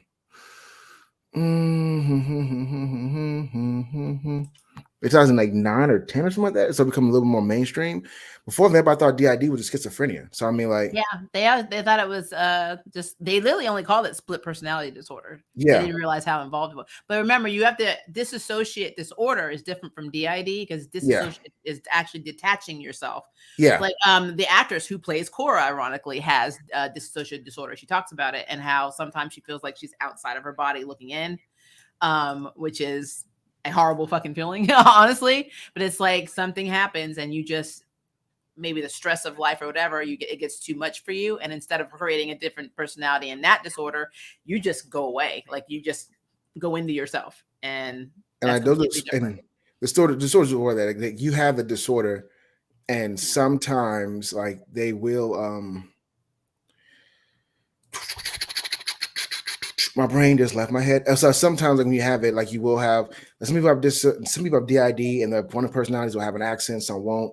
Some will Yep. be more massive, won't. And then like they do have different faces and opinions. It's the one thing about it is, I think there's like 5 or 6 different dissociation disorders too besides yeah, DID. it gets So it's a little it's a deep study. People are very strange and yeah. various and multitudinal. To be fair, at this point after the pandemic, all of us could have a form of dissociation. And honestly, I always think about that. I'm like, I'm so detached. When I'm on the road now and I see other drivers and I'm like, I don't even feel like they're real. I'm like, you're not a real person. You obviously cut me off because you're just not real. You're not real. You are not a person that I can see as a human being. So yeah, that's probably a dangerous mode of thinking. Eddie would have been the better Flash. Yeah, I agree with that. And when I first saw Eddie's actor, I'm like, he looks like he could be the Barry Allen from the comic book. I'm like, this is so weird. But know what happened? No. I think he auditioned for it too. Did he really? Yeah. I wonder why he didn't And get he it. got cast as Eddie. I wonder why. Yeah, I know, right? What's up with that? As soon as Death Storm revealed his plan, I just rolled my eyes. I mean, yeah. Yeah. I mean, Superman and Naomi are both OP. Yes, they are. Also, Naomi, the bisexual trope was in full swing. Yep. Like I said, I had to do some self care, guys. I was like, Actually, you know when what? I first started watching it, it took me like, I think I told you this, Groove, when I was waiting for Brene to Marco Polo me back. And I said that I'm like, I tried to watch Naomi and I fell asleep 4 times in the first 15 minutes. And I was like, You know what though? I can't say nothing to you. I've fallen asleep really in like 2 or 3 movies my entire life. I walked out of Charles Angels 2. Like I want to see Charles Angels 2 in a 2-hour theater. And I was like 10 minutes, 15 minutes in, I was like, I'm done. I walked out and just left. But I fell asleep during Ang Lee's The Hulk multiple times. I swear I missed like 50% of that movie. And then Wonder Woman, the first one, the final fight scene when she was fighting Nigel Thornberry in armor. fell asleep. Okay, I would never fall asleep on Wonder Woman because honestly, I The don't movie itself was like so you want to good. bang her half the time, so I just can't. I'm not saying she's not attractive. She's a sexy ass woman. However, that final fight scene, okay, look, it's me, martial artist. I teach martial arts. That's me. That's who I am. When I see really bad fight scenes, I just start yawning. Oh, all right, this is what's happening right now. I just don't care, just. And then in fact, you look like Nigel Thornberry, and you sound like him too. Paw Bat. Like we didn't sound like that, but he I looked like wish that. me and you were at ATA at the same time because when I was training at ATA, I think you were gone. You were up. Oh man, by the time you were ATA, I stopped going to ATA back in shit, it was before 2000. As a matter of fact, I think it I was. actually started going in 2005, Yeah, 6 or no, so no, no. I before, yeah. was graduating high school at the time. I stopped going to ATA. You know what ATA is? It's American Well, Taekwondo no, it's Academy, Sochi. but Actually, no, headquartered now in they're Korea. called Intensity. Yeah, no, I saw that. Isn't that weird? They're It's actually one of very our. weird. I don't They're know how. actually. I mean, what's going to happen with all our gear that has ATA logos all over I it? don't What's know. I don't understand what's going to happen with Whatever. I that. don't care. I haven't. It's I expensive too. I have one of my old gis in there with my name on the back of it, and I don't really wear it anymore because it's so decorated. Decorated.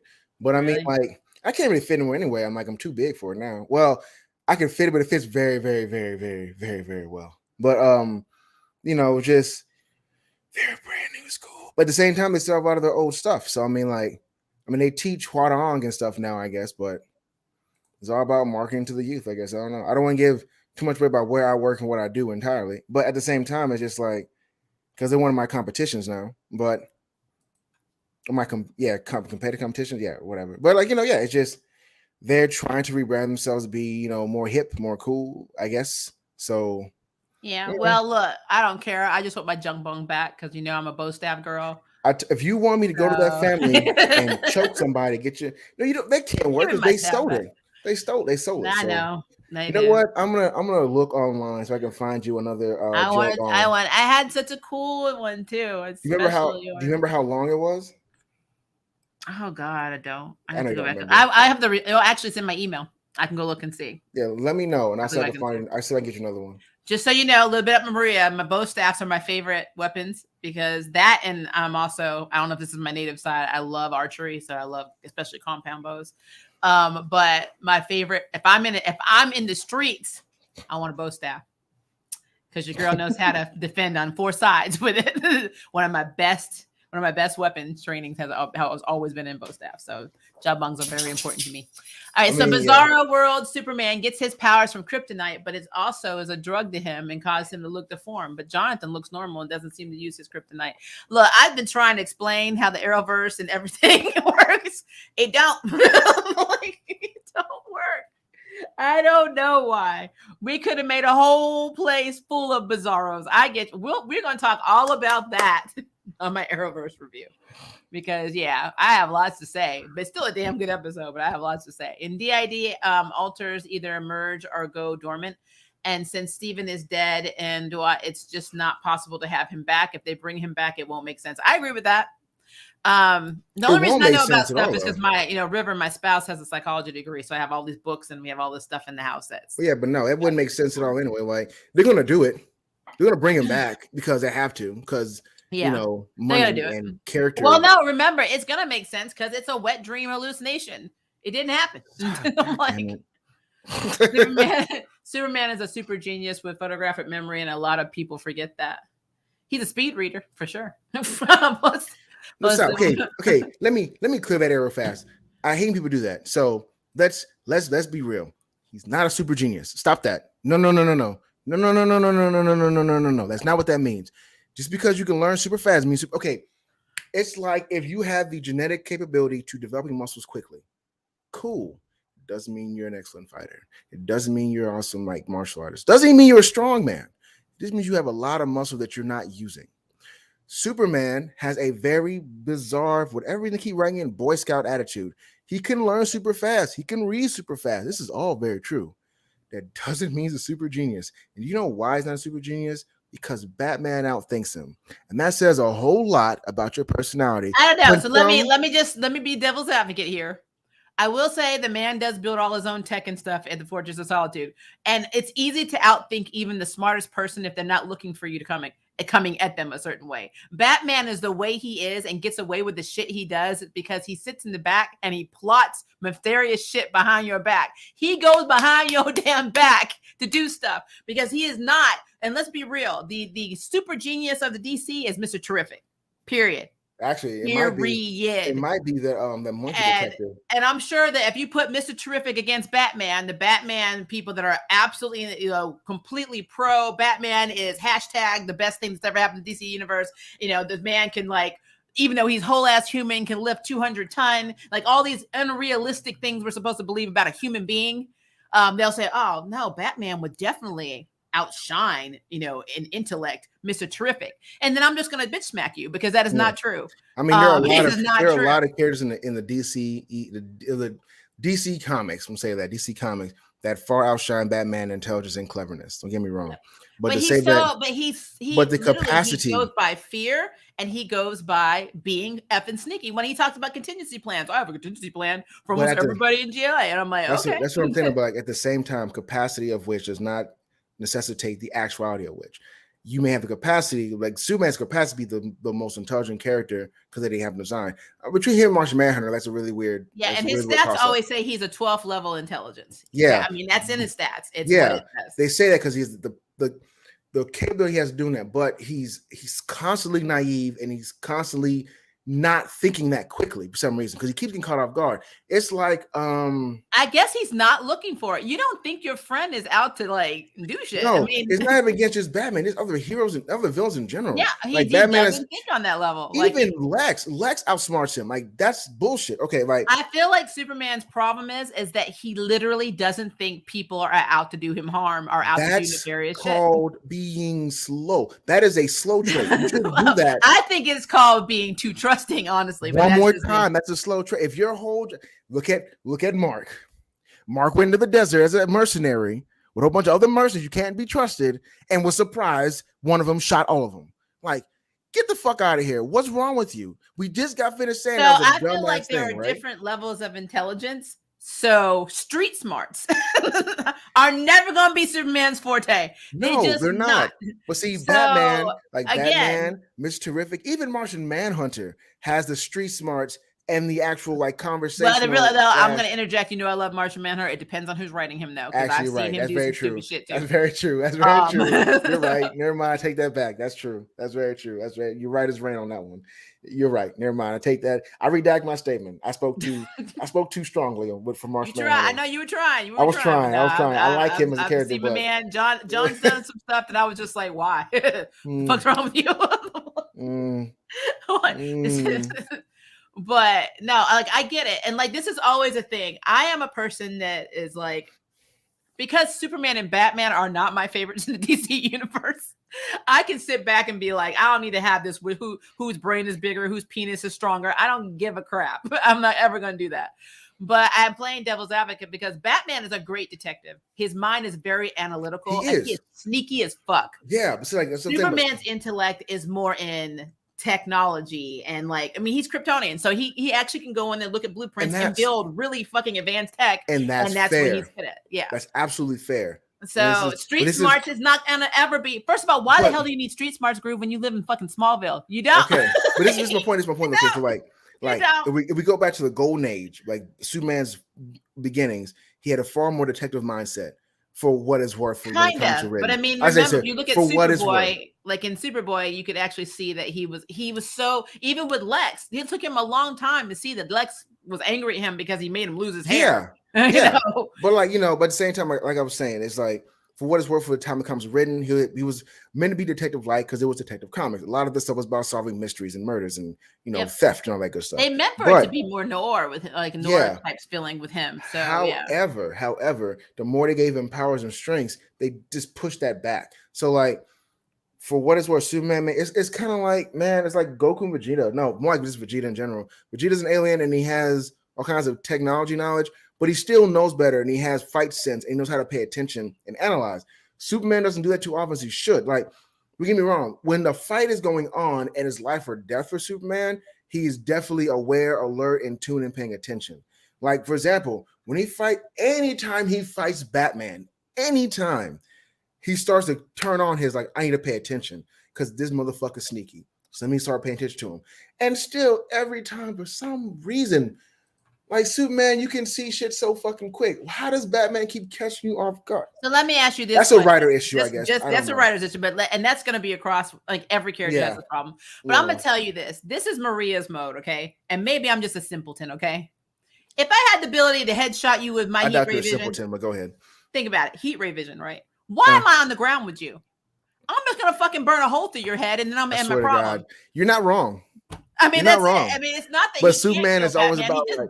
about. Superman is always like, I don't want to kill. Well, I don't want to kill anybody. Fuck that. Because in Injustice, he was about killing people all the fucking time. No, he didn't. Oh, and you know that. what?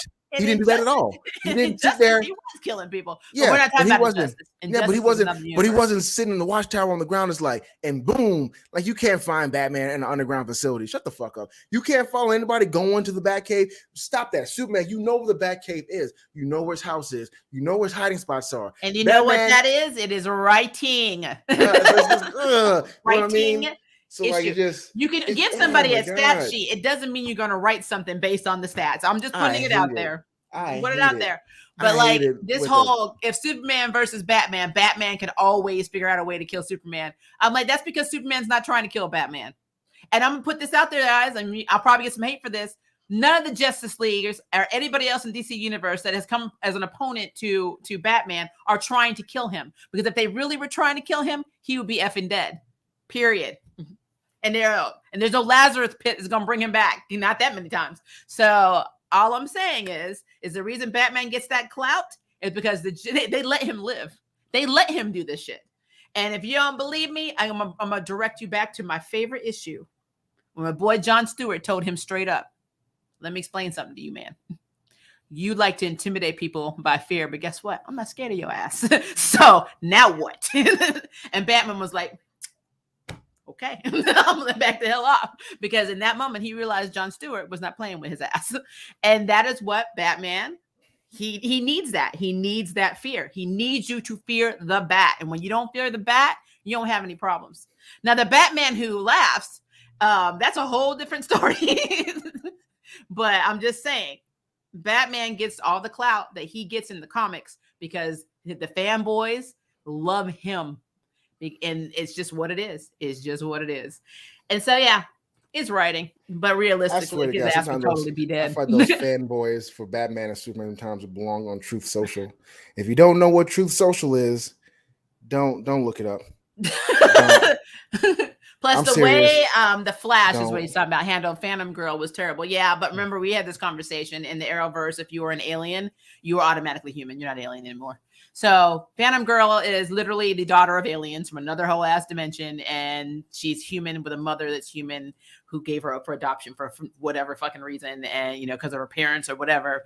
None of it makes sense. None of it explains why we have a metahuman in Coast City. None of that. She's not a victim. She's not a effect of the particle accelerator exploding. She was an effing alien. Everybody on her planet does this.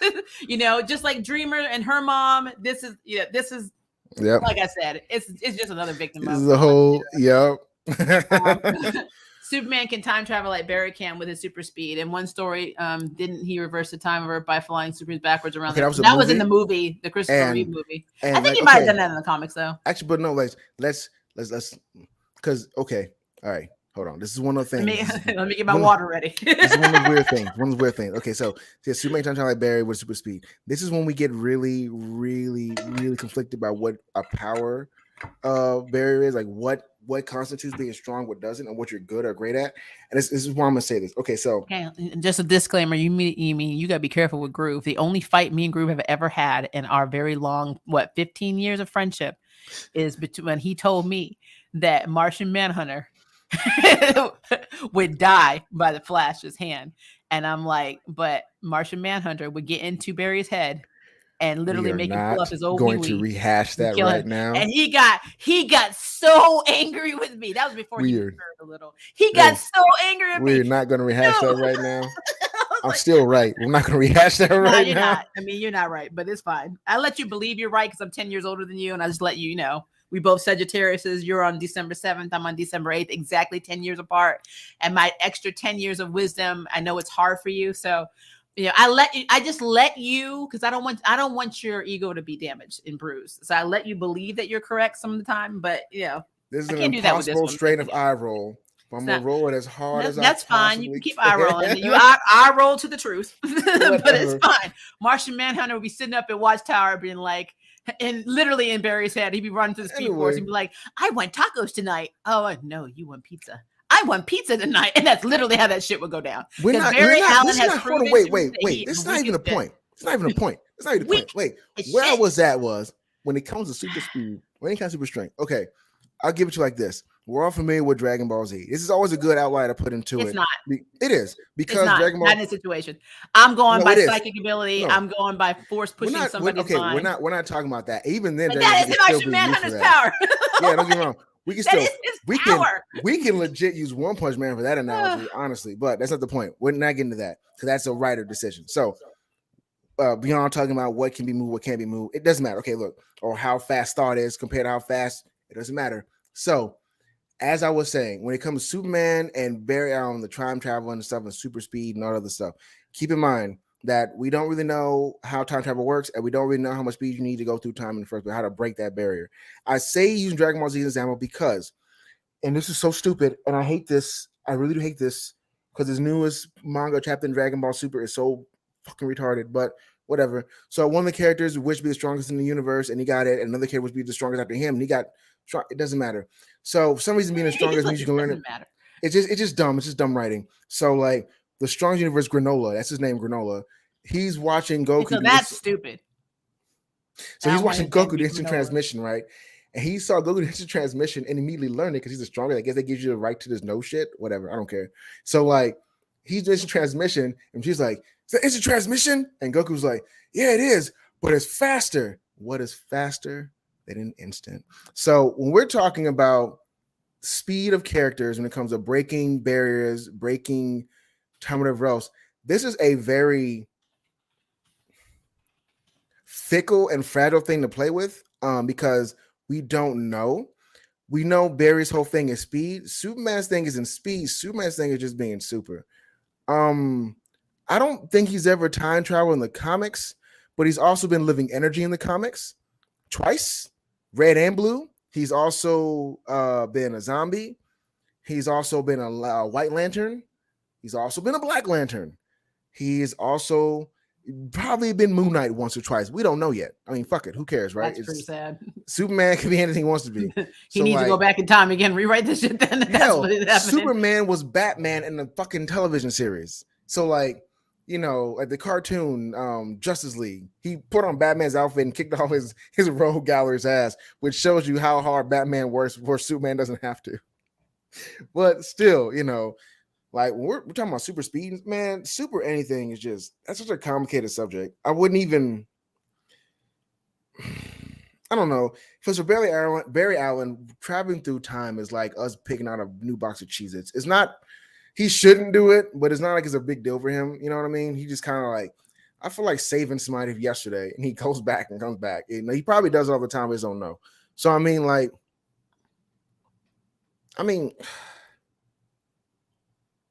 my thing is just be careful with how you gauge characters whose main feat is that against characters who are meant to be all around awesome. That can be a dangerous game to play. And that's all I'm getting at, because like Superman is super fast, but speed is not his game, where Barry lives in the essence of speed. You wouldn't know that from the Arrowverse because it's the Arrowverse. Fuck the Arrowverse. But like, you know, yeah, Barry he's speed incarnate. And which is weird because he's faster than Wally, who's also speed incarnate.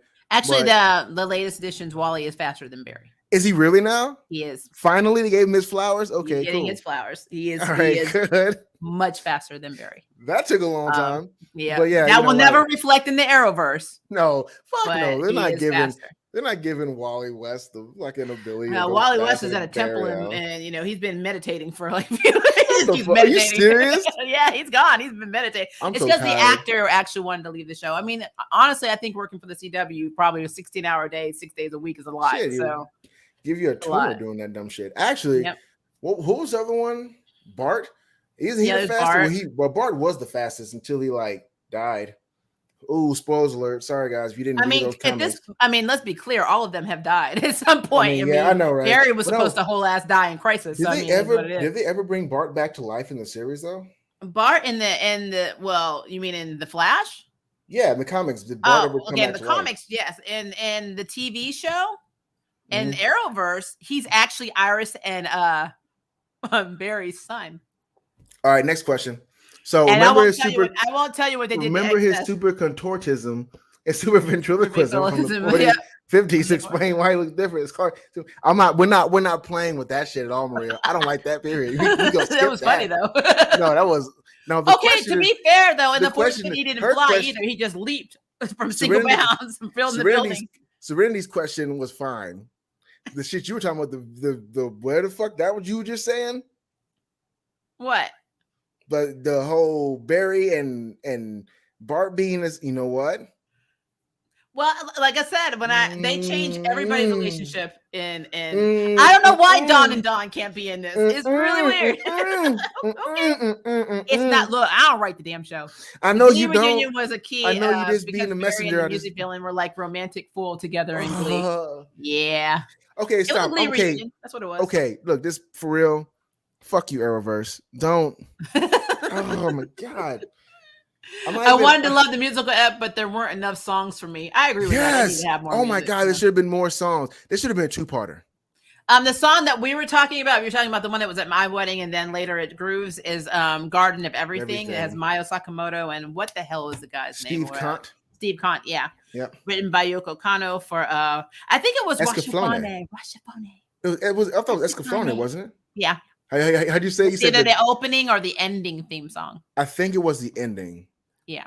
Yeah. Love that song. You and Jett talking comics. Yes. You know, we always end up getting there.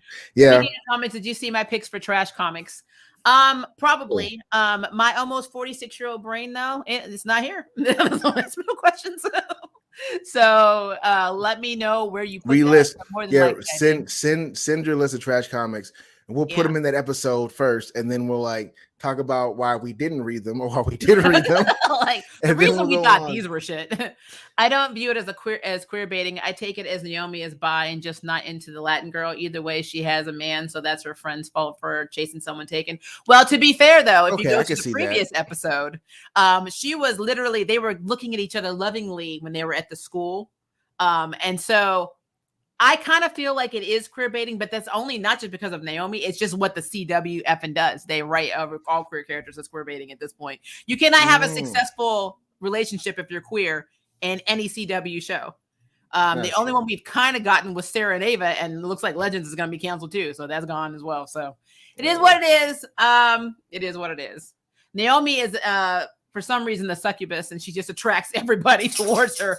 You know, she's a pretty girl, but I mean, come on. I'm like, I mean, I understand, girl. I'm an incubus myself. You know what I mean? So I already said, no, sir. Cora did not do the same thing, and we all knew what time it was when we saw Cora and Mako was a Rolling Stone, and that was when they were friends. Yeah, I got reminded of that. Yeah, like no. And I will say, when they broke up and then Cora had amnesia and she thought they were still together, Mako was like, hey. Yeah, I mean, again, let's be for real. I was gonna say that she did have amnesia. She got her ass whipped again, and then she woke up from having her ass whipped again.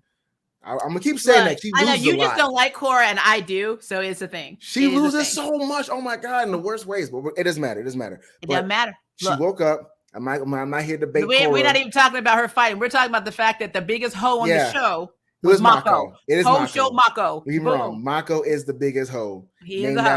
Named after Iroh's grandson. Or Iroh's son. His ass kissed her, while she came up and kissed him, and he was like acting like they were still together in front of Asami, who he was actually with. He could have been like, tried to play it off. He's like, well, I love you both. Boy, go sit your ass down. Go. First and foremost, he was trying to spit game. He was trying to get that. He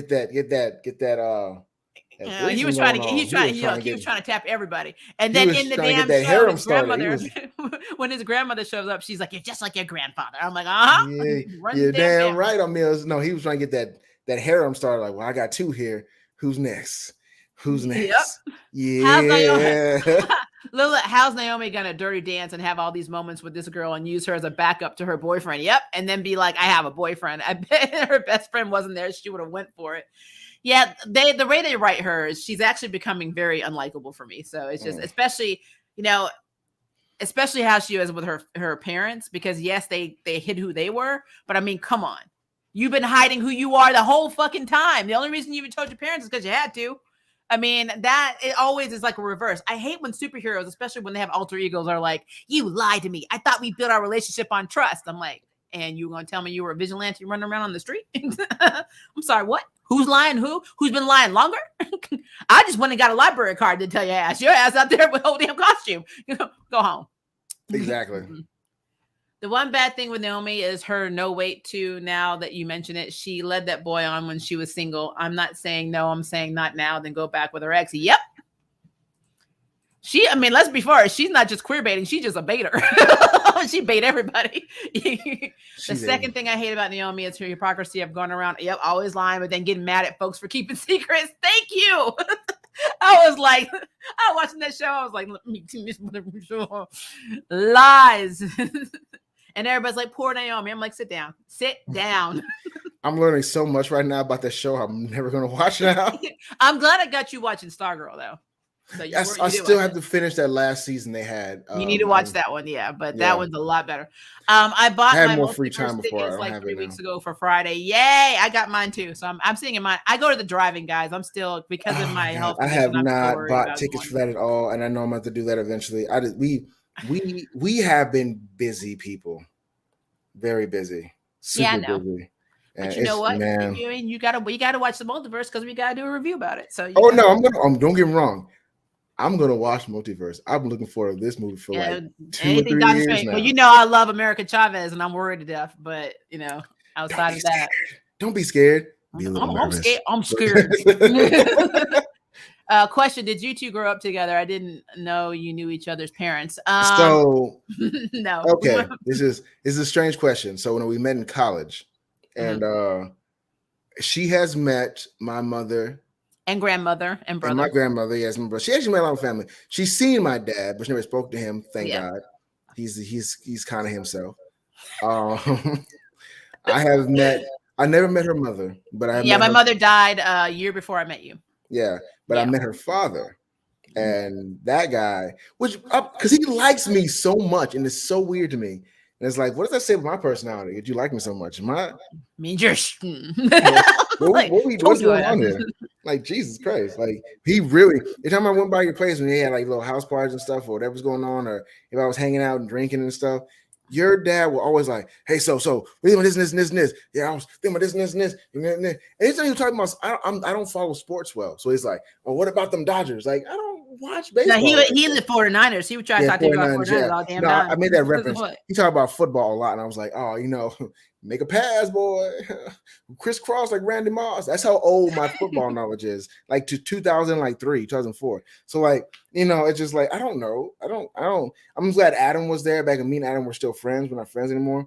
But like, he would continue the conversation and all that stuff. Even he would kind of like buffer it. My dad, I don't know what it was about you that my dad liked, but he did. He doesn't like me. He didn't like me, but he liked you.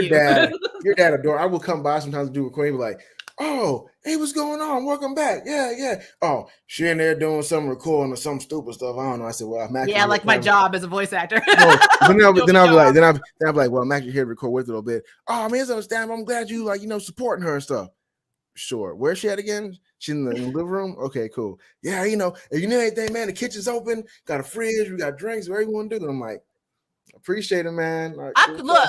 Let me tell you guys something. I couldn't even go in my own damn refrigerator, and I bought the damn fridge. I paid for the fridge in the house, and he's like, "Let me do it in there." He come over and he can get whatever the hell he wants out. Whatever, you know what? Kind of man artist is whatever. Whatever. But no, we've known each other. We've known each other since college. So at this point, it's been 15 years, almost 15. 16. Oh yeah, yeah. Okay, you're right. Years. Yeah, you're right. Mm-hmm. You're right. 16 years. Hey, y'all heard to do it, but yeah, 16 years. That's the best way to do math. I'm not kidding. Hey.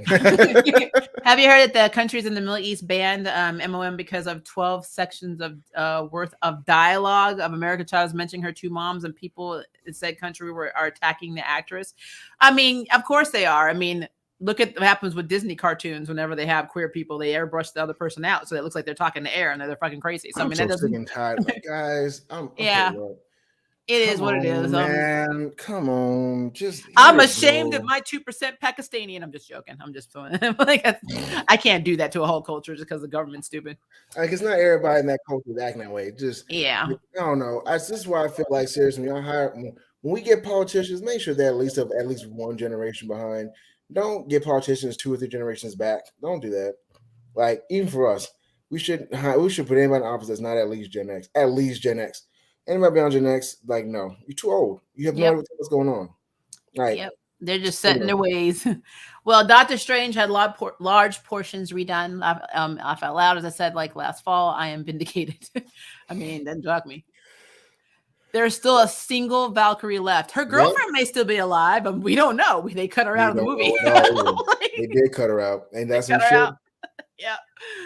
Are the Valkyrie in MCU a separate species, or is it a rank like of an elite guard, like in Wakanda? They're treating like they're a separate They're species. but they're actually I mean, they they are are in guards. They're mythology. elite guards. Yeah, Yeah. but But even their body type is different. So Lady Sif, I think, was actually a Valkyrie, or her mother was a Valkyrie. I have to go back and look at her story. It's been a minute. But yeah, the one that for me is the biggest well-known one is Angela, because I love Angela. yeah. And my girl.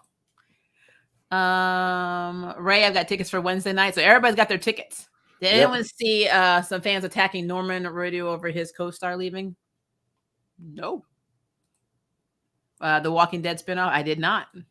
But I mean, to be fair, everybody attacks everybody, but so it doesn't shock me. I don't like Zimbardo. He has the old pimp vibe. I can't get past. I like his voice though. I feel like I'm watching old school movies on like Soul or something. The Soul Train. I like the Shaft and put. I wish he had the Shaft. He's the whole like hey bitch, where's my money? I had a story time when my daughter's first words were from the Shaft. The original. No, it wasn't. Like we had a playing in the car, and she's like, "Can you dig it?" I was like, I said, we must have played that song so damn much. The child's over here trying to sing it. Never said mom, nothing. The fact that her first word was "can."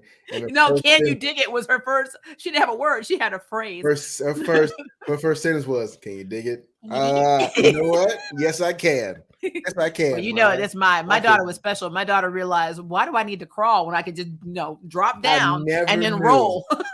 I never knew my first sentence was, "Can you dig it?" Can you dig it? And she never learned to crawl. That my child never crawled a day in her life. She rolled everywhere. She would sit down and then roll wherever she needed to go. I was like, it was effective, I guess. I mean, you can't see where you're going, but that's fine. That's hilarious. Yep. Zimbardo and Dee are the couple Naomi needs, but will probably never happen. They are aliens, so they can do whatever. Yeah. I mean, Zimbardo and Dee have a bromance going on, but you're right. They'll never put them together in an Arrowverse show. It's just what it is.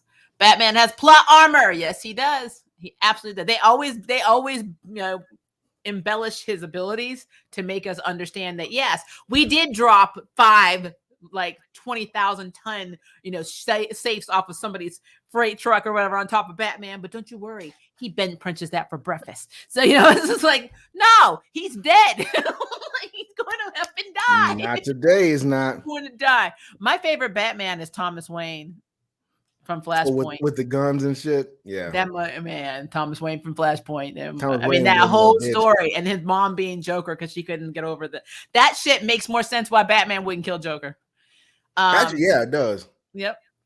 Superman can utilize and operate advanced tech with comprehension. Kryptonians are just more intelligent in comparison to human beings. Clark learned a whole new language in like less than an hour. Yeah, like I said, when it comes to Superman is a 12th level intellect, but he is book smart. He is not street smart. I mean, he's not. If he was street smart, he would never got caught with Barda in that porno. Just saying, he's not. He is not. He's not. So one more time. Yeah. One more time. I'm going to say it again. I'll always say it one more time. When it comes to intelligence, I'm not saying Superman can be the greatest person or being in the universe as far as intelligence or some other level is concerned. Maybe not Brainiac level smart, but still. I still think Mr. Terrific is smarter than everybody, but that's fine. It probably is. So you're probably true about that. Probably right. But you are a superhero. Your job involves being aware of danger and being aware of your surroundings and knowing who you're dealing with. Because you fight motherfuckers all day to save the rest of everybody else. So when your intelligence doesn't bleed into that, you're stupid. I'm sorry. There's just no way around it. If my job was making hot dogs, I said, intellect is different than there's different levels of intellect and there's different, just because somebody, I mean, I know people that are brilliant and could not work out a quadratic equation in algebra class. So I mean, my it's just thing is this. if my whole job was make hot dogs all day, I could know how to fucking fix an engine. I can know how to do quadratic equations. There's nothing to do with fixing an engine. Right, it kind of does. I could literally, I can literally have the strongest mathematical mind, but I can't fucking make hot dogs. I'm a hot dog maker. I'm an idiot. I mean, Einstein, didn't they say he couldn't tie his shoes? Yeah.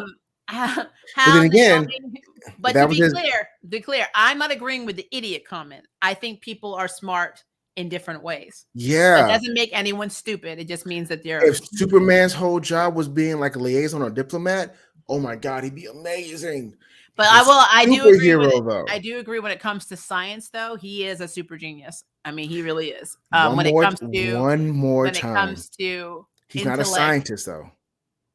no, I mean, I'm disagreeing with you. So, like, I'm telling you that our definitions on Earth and what a scientist is not what Kryptonian is, because half the fucking planet was fucking scientists. I know, right? Which is really they were kind of shitting strange, them out right? for breakfast. So Oh, no, no, I'm saying but like, think Superman about as that. a whole, his intelligence level. I mean, first of all, why are we ranking an alien? An alien's not going to be on the same. You know, we can't be Yeah, like, oh, we Batman's get smart. wrong. They're That's not true. even the same species. That's true. So Let's say, but like, it's super, stupid. It's for- stupid. It's like Predator's smarter than Alien. How the hell do you know? I'm like, And you know what's how funny? do you know? all those scientists on Krypton, and yet we couldn't save Krypton. Yep. I mean, I'm sorry. Sometimes the train just got to go because I mean, all the scientists on Earth and they telling us stuff that happened. They probably Well, can't save Earth either. Well, we know humans. We start going into faith and start like, man, I want nachos, and we kind of forget what we were talking about. Maybe Kryptonians were the same. I'm taking that back. Maybe Kryptonians were just as bad. They were like, "Maybe I want a hot dog. I want a hot dog." Well, Jor-El did try to warn everybody on Krypton that the planet was about to explode, and they were like, "Nah," because sometimes denial is strong. Dumb. It's a whole planet full of thinkers. You hear one person go like, "The planet's gonna explode." Nobody was like, "Prove it." Well, let me tell you, life imitating art. Yeah, if you put a oil pipeline underneath where people drink from, like their water, reservoir, then what do you think happens when the oil spills in? That's never gonna happen. 2 weeks later. So what I'm understanding is that Kryptonians and Earthlings are the same, which kind of makes sense because we do have a white sun, not a yellow sun.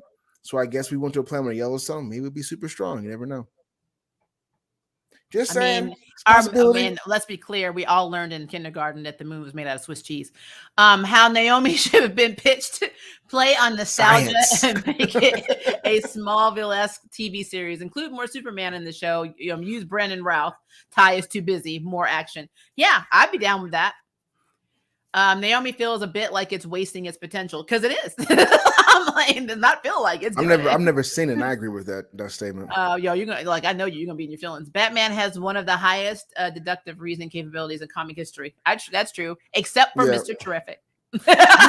No, okay, stop. Let's stop. Because deductive reasoning is also used in science. Pause. Because you got like the fucking everybody. Okay, stop. If you ever read Injustice, you ever watched Justice League Dark, everybody from Dark Horse, like almost every detective in their series is better than Batman. Like, I don't know. Hold up. You just said some fighting words, Ray. Lex is the smartest human in modern now time in DC. No, Lex Luthor is not as smart as Mr. Terrific. There have been issues where Mr. Terrific has showed up Lex Luthor. Hell, in this piece, he showed up Lex Luthor. The question has more knowledge. Like, okay. This is where we get those problems with the comic characters. We keep fucking them up. We start getting the cartoons, the movies, and the comic books. Like y'all start doing this with it. We shouldn't do that because that's not true. It's not right. Lex gets top priority. Lex gets tears because he gets tears because he's bald headed and he's angry. He's bald and angry. Zumbato is smarter than Lex Luthor. I'm never giving Lex that much clout. This is the big difference between Lex and the rest of them. Lex has the ambition to do the evil shit he's thinking about. The rest of them are like, I could do that, but no, I'd rather eat this lasagna and maybe help this puppy. Lex is like, nah, fuck that puppy. Fuck the lasagna. I'm going to kill these motherfuckers and eat food on another planet somewhere. Lex has... I'm going to kill them and eat food on another planet? Hell yeah. Lex has, like, I won't say Elon Musk energy, because he's buying Twitter and shit. Yeah. I saw a whole thing that Elon Musk bought Jackson, Tennessee for $56. Even. That's so messed up. Or like Elon Musk bought Memphis for $350 in a box of Texas swirl. The big Texas, those little cinnamon rolls or whatever. I laugh so hard. I can see that Elon Musk bought Memphis for like $350 in a box of Big Texas. Like, holy shit, that's so bad. But no, anyway, um, it's man. What was I going with this one? That was just fucking funny. Threw me I know off. you talked yourself into a I did. I backtrack, thought and then you myself had a into a flashback, and you lost it. I did. I did. I really did. No, Your but brain no. is in the Speed Force. I keep telling you this. Lex Luthor really is like if Jeff Bezos decided like actually buy the moon, and I guarantee you he could. By the way, but like you know, Lex Luthor's like I have the money for the moon. I have some cash left over. I'm Yep. gonna buy it. Build a base there. Put this and this on it. Terraform it. We don't know how to. Fucking figure it out, or I'll kill you. That's what Lex is. Yep. Doesn't mean Lex is the He's smartest pretty person in much the world. Kingpin. He's a skinnier version of Kingpin. Actually, yeah, that would be a really good versus right there. Kingpin versus Lex. Kingpin will, if it was hand to hand, if it was hand to hand, Kingpin would fuck Lex. He would out cancerous manipulate and ass up. strategize Lex for sure. Because I'm telling you that Lex is that corporal Mongol that you want to spank because the ice caps are melting. That's what Lex is.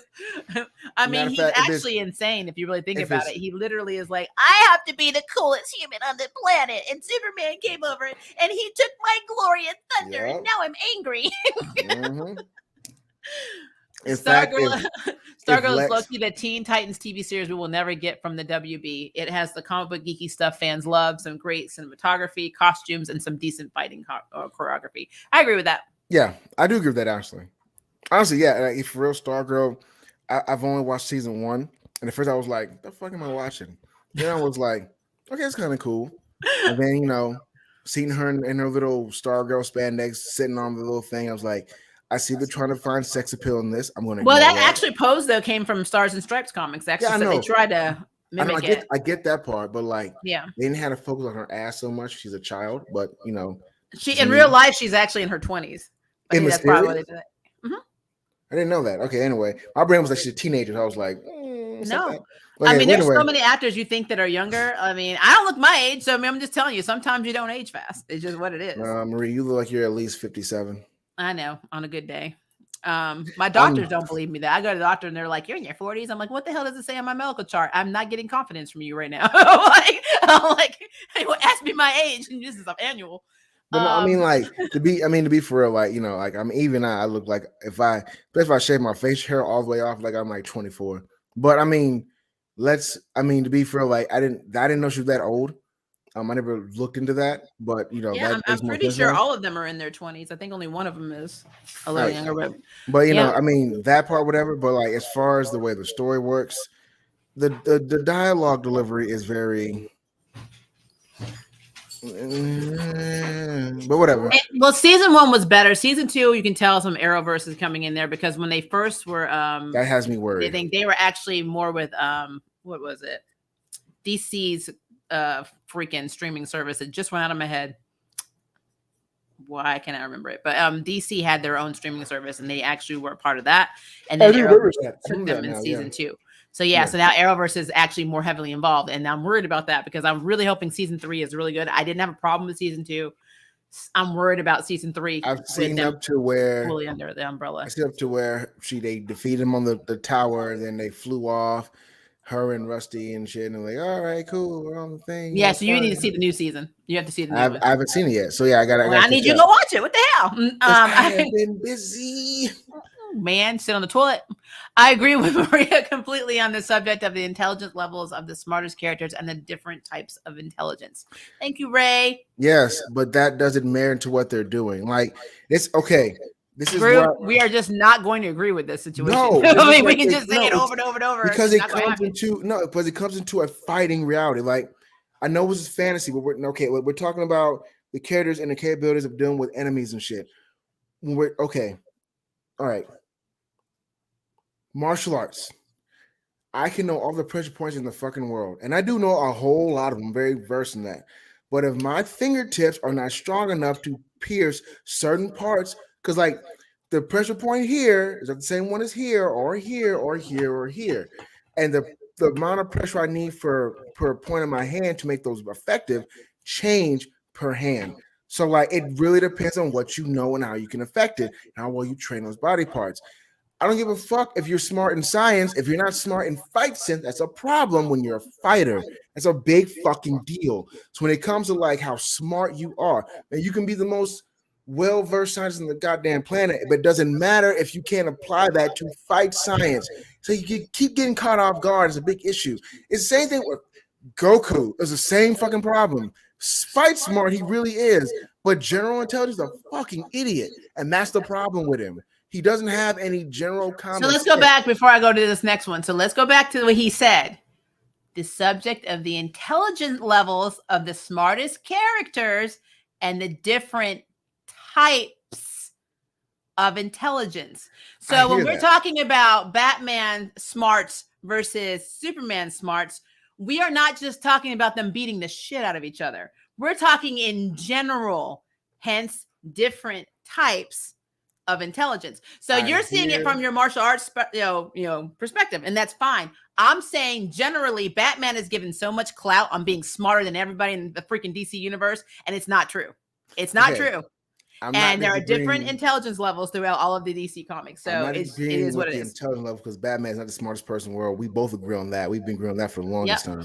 So, but when we call Superman super smart, that's fine. You want to say that shit, but that's not his job. His job is not. But also he can be, again, different intelligence levels. What he's super smart in and is science. Yeah, technology. It's just what it is. That is the establishing. That is it. He is. This is not rules we made up. It is literally DC Comics rules. 12th level intelligence. He is very, very smart. Which is why with that 12th level intelligence, he's getting caught off guard and keep getting his ass whipped by characters that shouldn't whip his ass. And we already talked about this. This is because he is not street smart. Being street smart is completely different. And they keep using that loop for the exact same reason. This is why I hate when it comes to like bringing up the whole intelligence quotient. You did this, Ray. I blame you for this. Yep. I blame you for this. Like I said, but he's going down the Sagittarius path where he's trying to go on for 5 hours. This ain't your show, crew. We're moving on. Quotient, that's why it's like that. And we moving on. So Superman himself has said that Martian Manhunter, I think you got cut off, so I'm gonna have to go find your other thing. Oh, did I skip something? I did. I'm sorry. Batman plot armor is his real superpower. Yep, I like Bruce Wayne and Tony, but they write Stark better in this universe and his capabilities with his peers. Tony's different from the MCU. I'm not saying he's not an asshole. He is actually an asshole in the comics too, but he's a lot different than his MCU counterpart. Way different. He's not dead either. Well, he has died, but whatever, it's comic books. What I mean, honestly, what character has not died yet? John would just brain clap Barry by overfast in a second. Yep. Serenity, me and you, we are on the same wavelength. I will mute you. I will mute you, Groove. Don't move that fast. Yeah. So Groove, no, that's bullshit. Groove with the Undertaker eye roll. I guess we figured out the next verse battle, Flash versus Martian Manhunter. And you know what I said to that? That'll be a 12-hour damn stream. It will be. Groove cannot stop when he's on a tangent. I will leave. I will literally get up and effing leave, and he will still be going. And I will go to the bathroom. I'll go make dinner. I'll come back. He's still like, and furthermore, and I'm like, you know what? I'm too old for this. If in reality, it's fine. I mean, you can pretend to be right, and I'm, and I know the truth. Whatever. Superman himself has said that Martian Manhunter is the most OP member of the core league members with his array of powers. Yeah. Not just him. He's not the only one that said that. Yeah, but again, I don't need him to use one ability. Honestly, I don't need him to use anything else. I just need him to use one Martian power. Manhunter is super, super, super fucking strong. He is too. And but I mean, my problem is this. Superman, we know he would take down because he is weak to magic or any kind of psychic attacks. Yeah. But I mean, when you have any character, I don't give a shit what anybody says. I'm just going to tell you this is my perspective. If I am Martian Manhunter's daughter and I'm over here on my phone, and I'm like listening to some shit on TV and I don't like what they're saying. And I look at the television from my house, 2,500 miles away or thousands of miles above the earth in Watchtower. And I'm like, oh, what did you just say? Did you just say you don't like Chinese food? Oh, hell no. And then all of a sudden the person I'm looking at starts talking about how much they love Chinese food. Because I'm making them say it. I'm not in your orbit. I haven't touched you. That is some OP shit. That is OP. And so, and everyone tells me that, oh, well, Martian Manhunter can't do this, this, and this. I'm like, he don't have to leave his chair. That's what people don't understand, which is why when Arrowverse got Martian Manhunter, it pissed me off because they made him so effing weak. Like, he did not ever have to leave the DOD. He could have sat in his chair and taken care of the problem, and they just dumbed him down. They did the same thing in Zack Snyder's Justice League. There's no universe where Martian Manhunter is going to sit by and be like, hey, I didn't want to interfere with the world almost being destroyed. I want to see how good, if you guys were able to save it. You know, I just want to check stuff out. Now that I see that you were able to save the world, I guess I can be your ally. What? It's not even Martian Manhunter. So, you know what? Again, you know, it's a thing.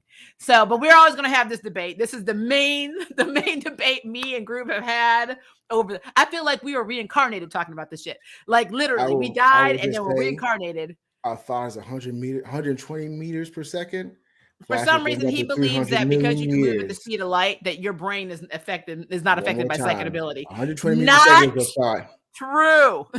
Flash things in 100 attoseconds to 1 second. I don't give a crap. You can't think that's 300 million years of distance in a second. Like I said, I don't care, because if you're in somebody's mind, it doesn't matter how fast you think, because you're not thinking anymore. You are Mark Spector, and Steve is now in control of your body. That's why Gorilla Grodd can't defeat him. You literally have the ID. It's fine.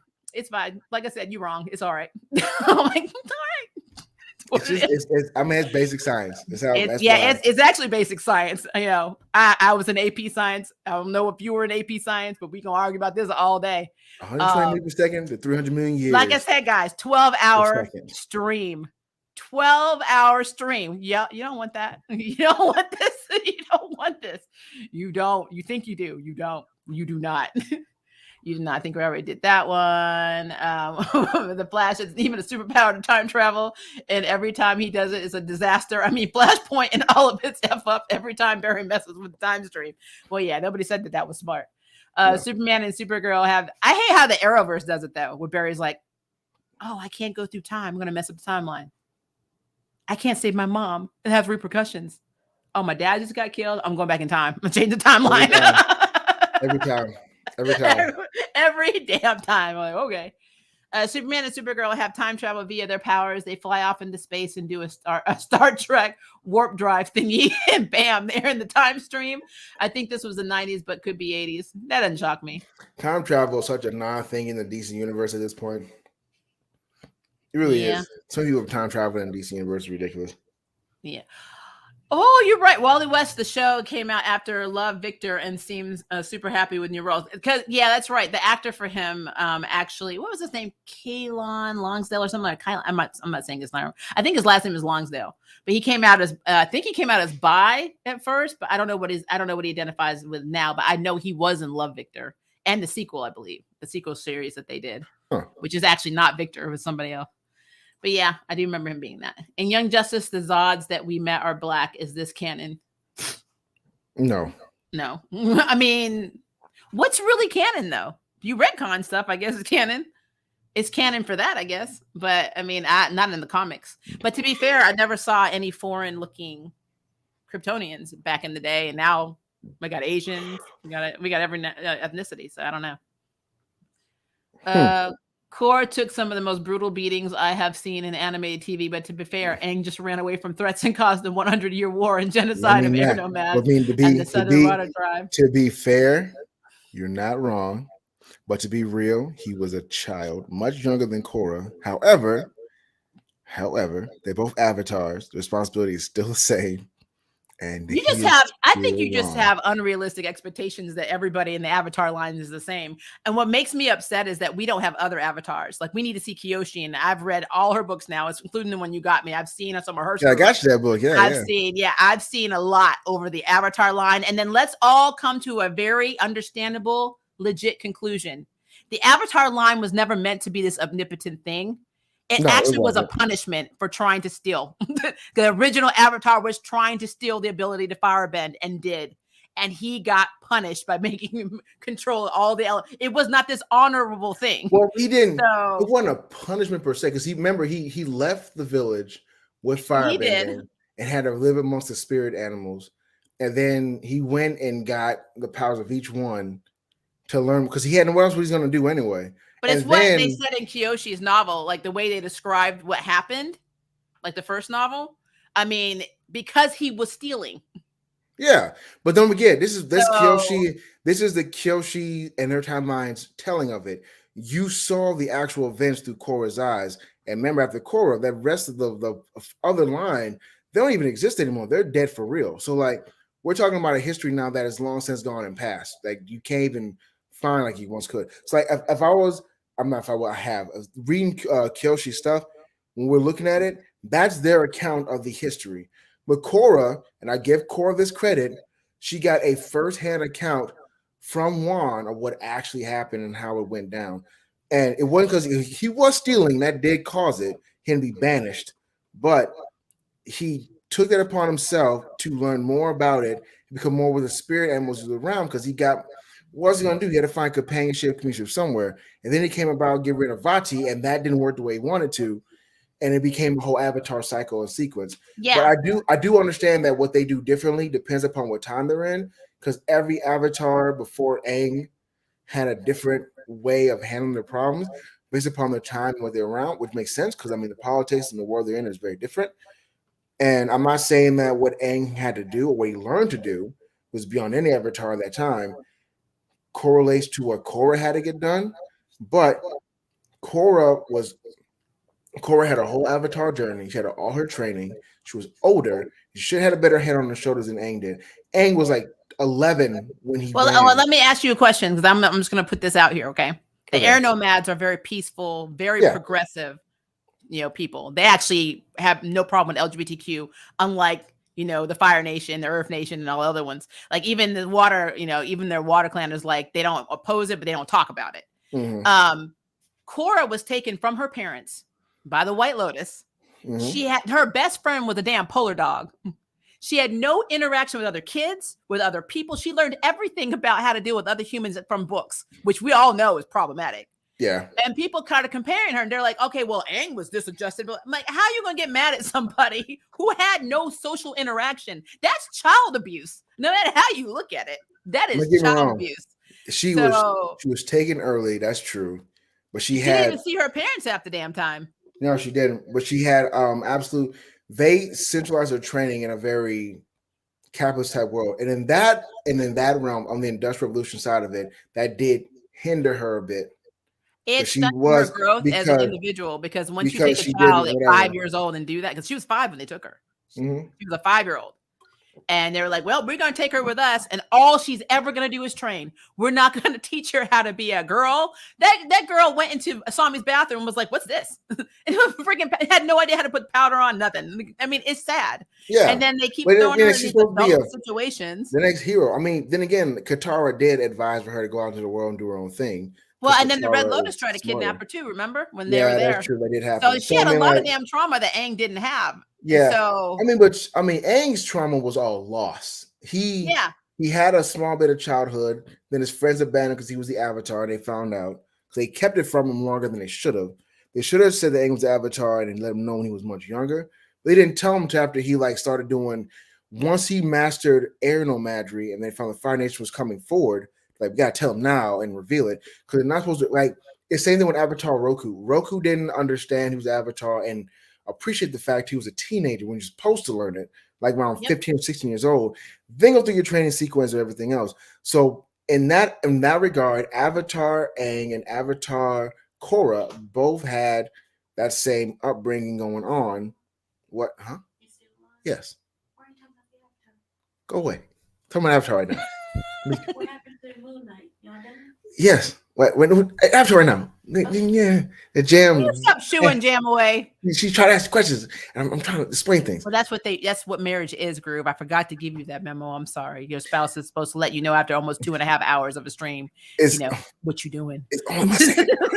Anyway, but no, yeah, it's just anyway, it was a back and forth thing between the two of them, and like when you compare what Aang went through, how he became the Avatar, and what Korra went through, became the Avatar, there are some differences and a lot of similarities, and that's what people are trying to do the thing like, well, why wouldn't they? But then again, Aang is actually a stronger avatar than Korra, and that's why he has so much more, I guess, going by it, which also gives him a little bit of a fuck up because the way he got caught off guard, hit by Azula, and the way he had to like cope with himself after the fact within chapter 4.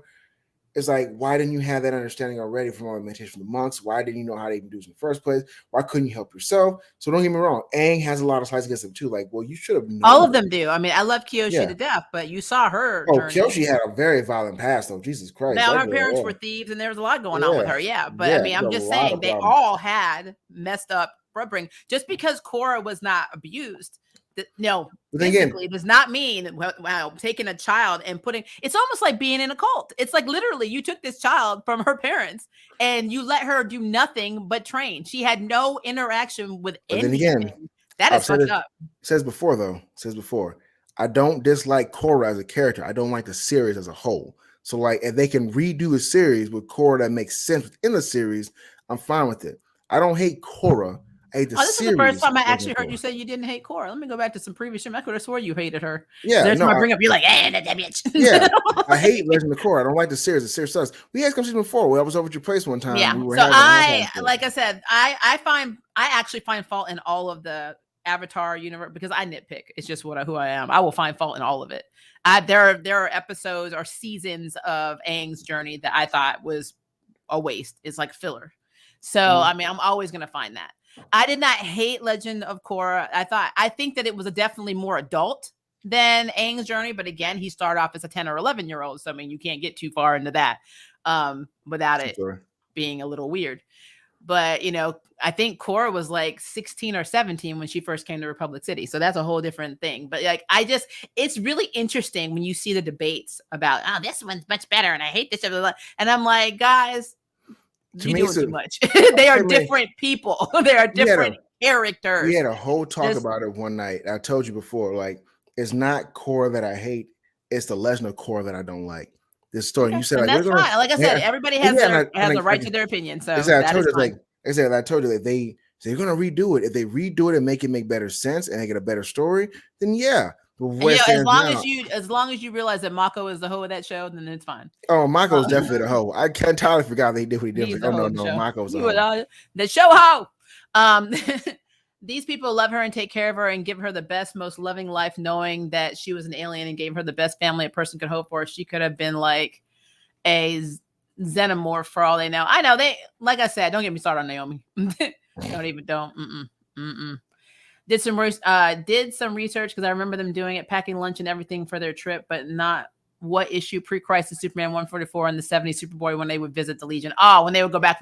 Yeah, and I always thought they had a Legion ring, but I guess they didn't. So yeah, no. You're right. I think you're right. I don't remember that. I don't think Superman had a Legion ring, did he? I don't think so. I don't. Oh, wait. Hold on. Oh shit. I don't think he ever got one. No, I don't think he did either. Supergirl had one, but I don't think. Yeah, she did. But she's had one in many different timelines. Yeah. I don't think Superboy's ever had a Legion ring. Shit, no, he's always been either a Teen Titans member or a Rogue. He's never been an official Justice member. Not that I remember. Yeah, I don't know. That's a thing. I'm getting to these. We got probably have like 5 or 6 more minutes, and because we are almost at 2.5 hours. Yeah. I told you we're gonna start doing comic book talks. Then we'll justify this conversation. Let me skip down. Jett, what did you study in college? Oh, foreign language. I know, right? Caught you off guard, didn't it? Spanish and Portuguese, as a matter of fact.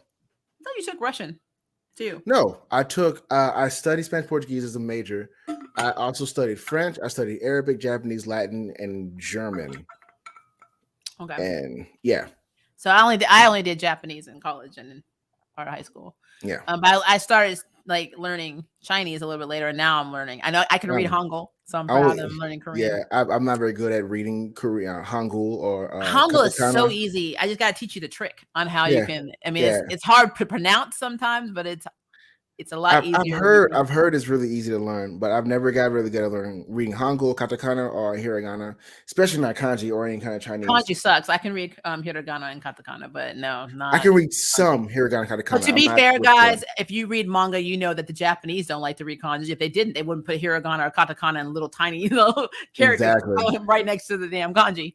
Honestly, I have only read. I can read some hiragana, katakana, but I'm nowhere near fluent. So yeah. I haven't been to a movie theater since Birds of Prey, and no, that's not a bad thing because I love that film. I don't remember what the last movie I saw in the theaters was. That's truth be told, I watched Birds of Prey like a couple of months back, maybe last year sometime, and I was expecting to hate it. I didn't hate it at all. I actually really liked the movie. I really actually enjoyed it, no lie. And I was like, why do I hate this so damn bad? Yeah. But you know, well, Serenity's got me thinking. I don't remember the last movie I saw in theaters. Now I have to really think about that. The last one I saw in theaters was actually No Way Home. That might have been mine. No, that wasn't mine. No, it wasn't. It was Eternals. Eternals. That's when I saw in theater, and I was like, damn it.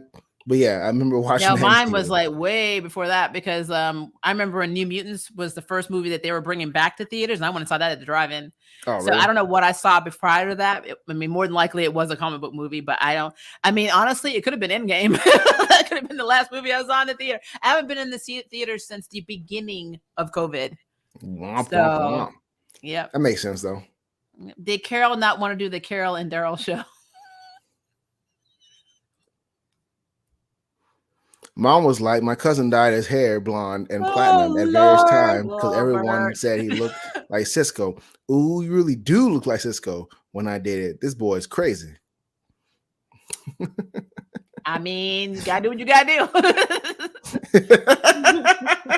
Are the Valkyries as powerful as the Asgardians, or more so? It depends on who writes them. Yeah. There's True been mythology a where Psylocke was a Valkyrie. Yeah, true mythology wise. Mythology wise, not so much. But in the comics, it just depends. Why did I say Psylocke? I meant Danny Moonstone. I know who you meant. Yeah. I knew who you meant. But as far as like in the comics, I don't know. But true mythology, no mythology, no. Valkyrie's not stronger than Asgardians. Maybe some Asgardians that are weaker than them, but like that's a really fucking fine line to trick across. Yep. I agree. Yeah, 100%. Thomas Wayne and Martha are my favorite Batman and Joker too. I mean, that's how it should have been. I'm gonna be real. That's a missed opportunity. They're like, let's do this alternate universe with Flashpoint, and they're like, well, damn, why was Flashpoint cooler? Like, damn. Did you guys see on Young Justice they finally showed us which Green Lantern wasn't on their job protesting Krypton? Well, I've been wondering about Green Lanterns in Arrowverse. What's happening? Like nobody. They tried to make Diggle a lantern. He was like, nope. And Arrowverse was like, well, I guess we don't get one. Like, yeah, Lantern's not on their job. That's a new one, really. We are literally living in a Krypton situation real time with our own planet and species. So now I can believe what happens to Krypton. Yep, I watch it all the time. Yep. And now you know.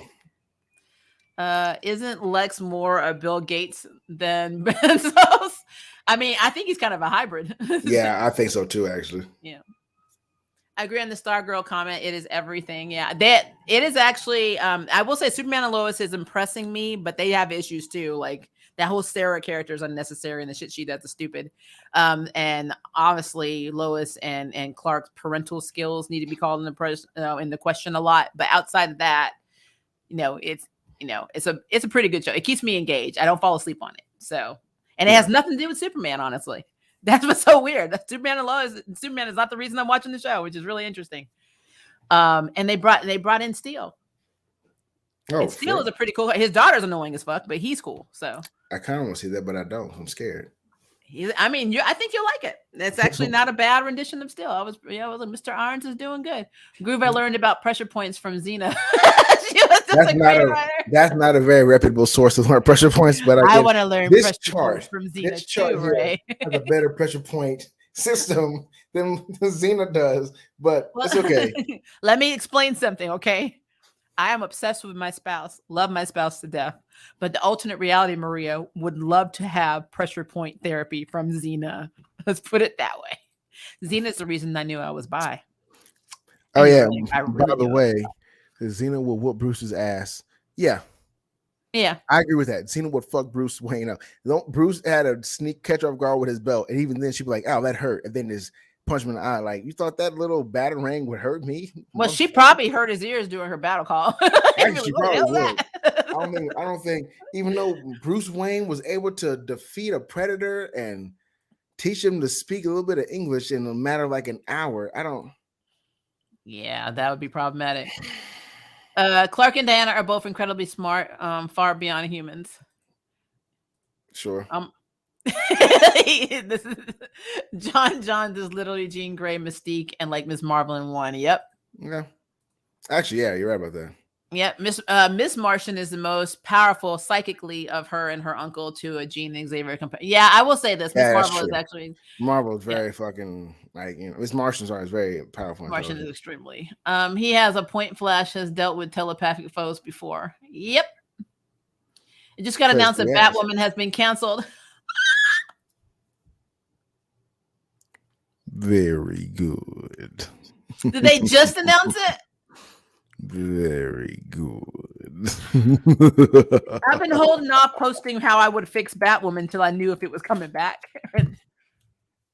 So look at the news. You looking it up now? It's saying it was canceled. You know why? Because the show was shit. Yeah, I've heard. I would never watch it. I told you not to. But you know you need to be careful because on Twitter, if you say you're not going to watch Batwoman, then you're going to lose your black card. Because I only had half of one. They took mine. So I'm like, so I'm going Twitter. The hater rate is take one if they want to. I got like 2 or 3 of them black cards. Go ahead. What was really messed up is there was a way of making it work with Ryan. There was a way of doing it. It's the writer's fucking problem. They're just bad. I mean, I don't know why they're surprised it got canceled. They can't write anything. Their plots are stupid. Well, so yeah. And they just got drunk. Yep. I feel bad for the actors in general though, because now they got to find other jobs. But you don't want an actor to be out of work. This is not Javicia Leslie's fault or any of the other actors that are in that show. It's just the writers. Let's see. I didn't mean to smile though. I really didn't. Well, shit, you did. I did. That was a real smile. You meant that smile. I did. Manhunter is completely different level than Grodd. Is that what you're saying? Yeah, I agree with that. Wasn't expecting this to turn into an Avatar discussion. I don't hate it. We go there. Our minds work that way.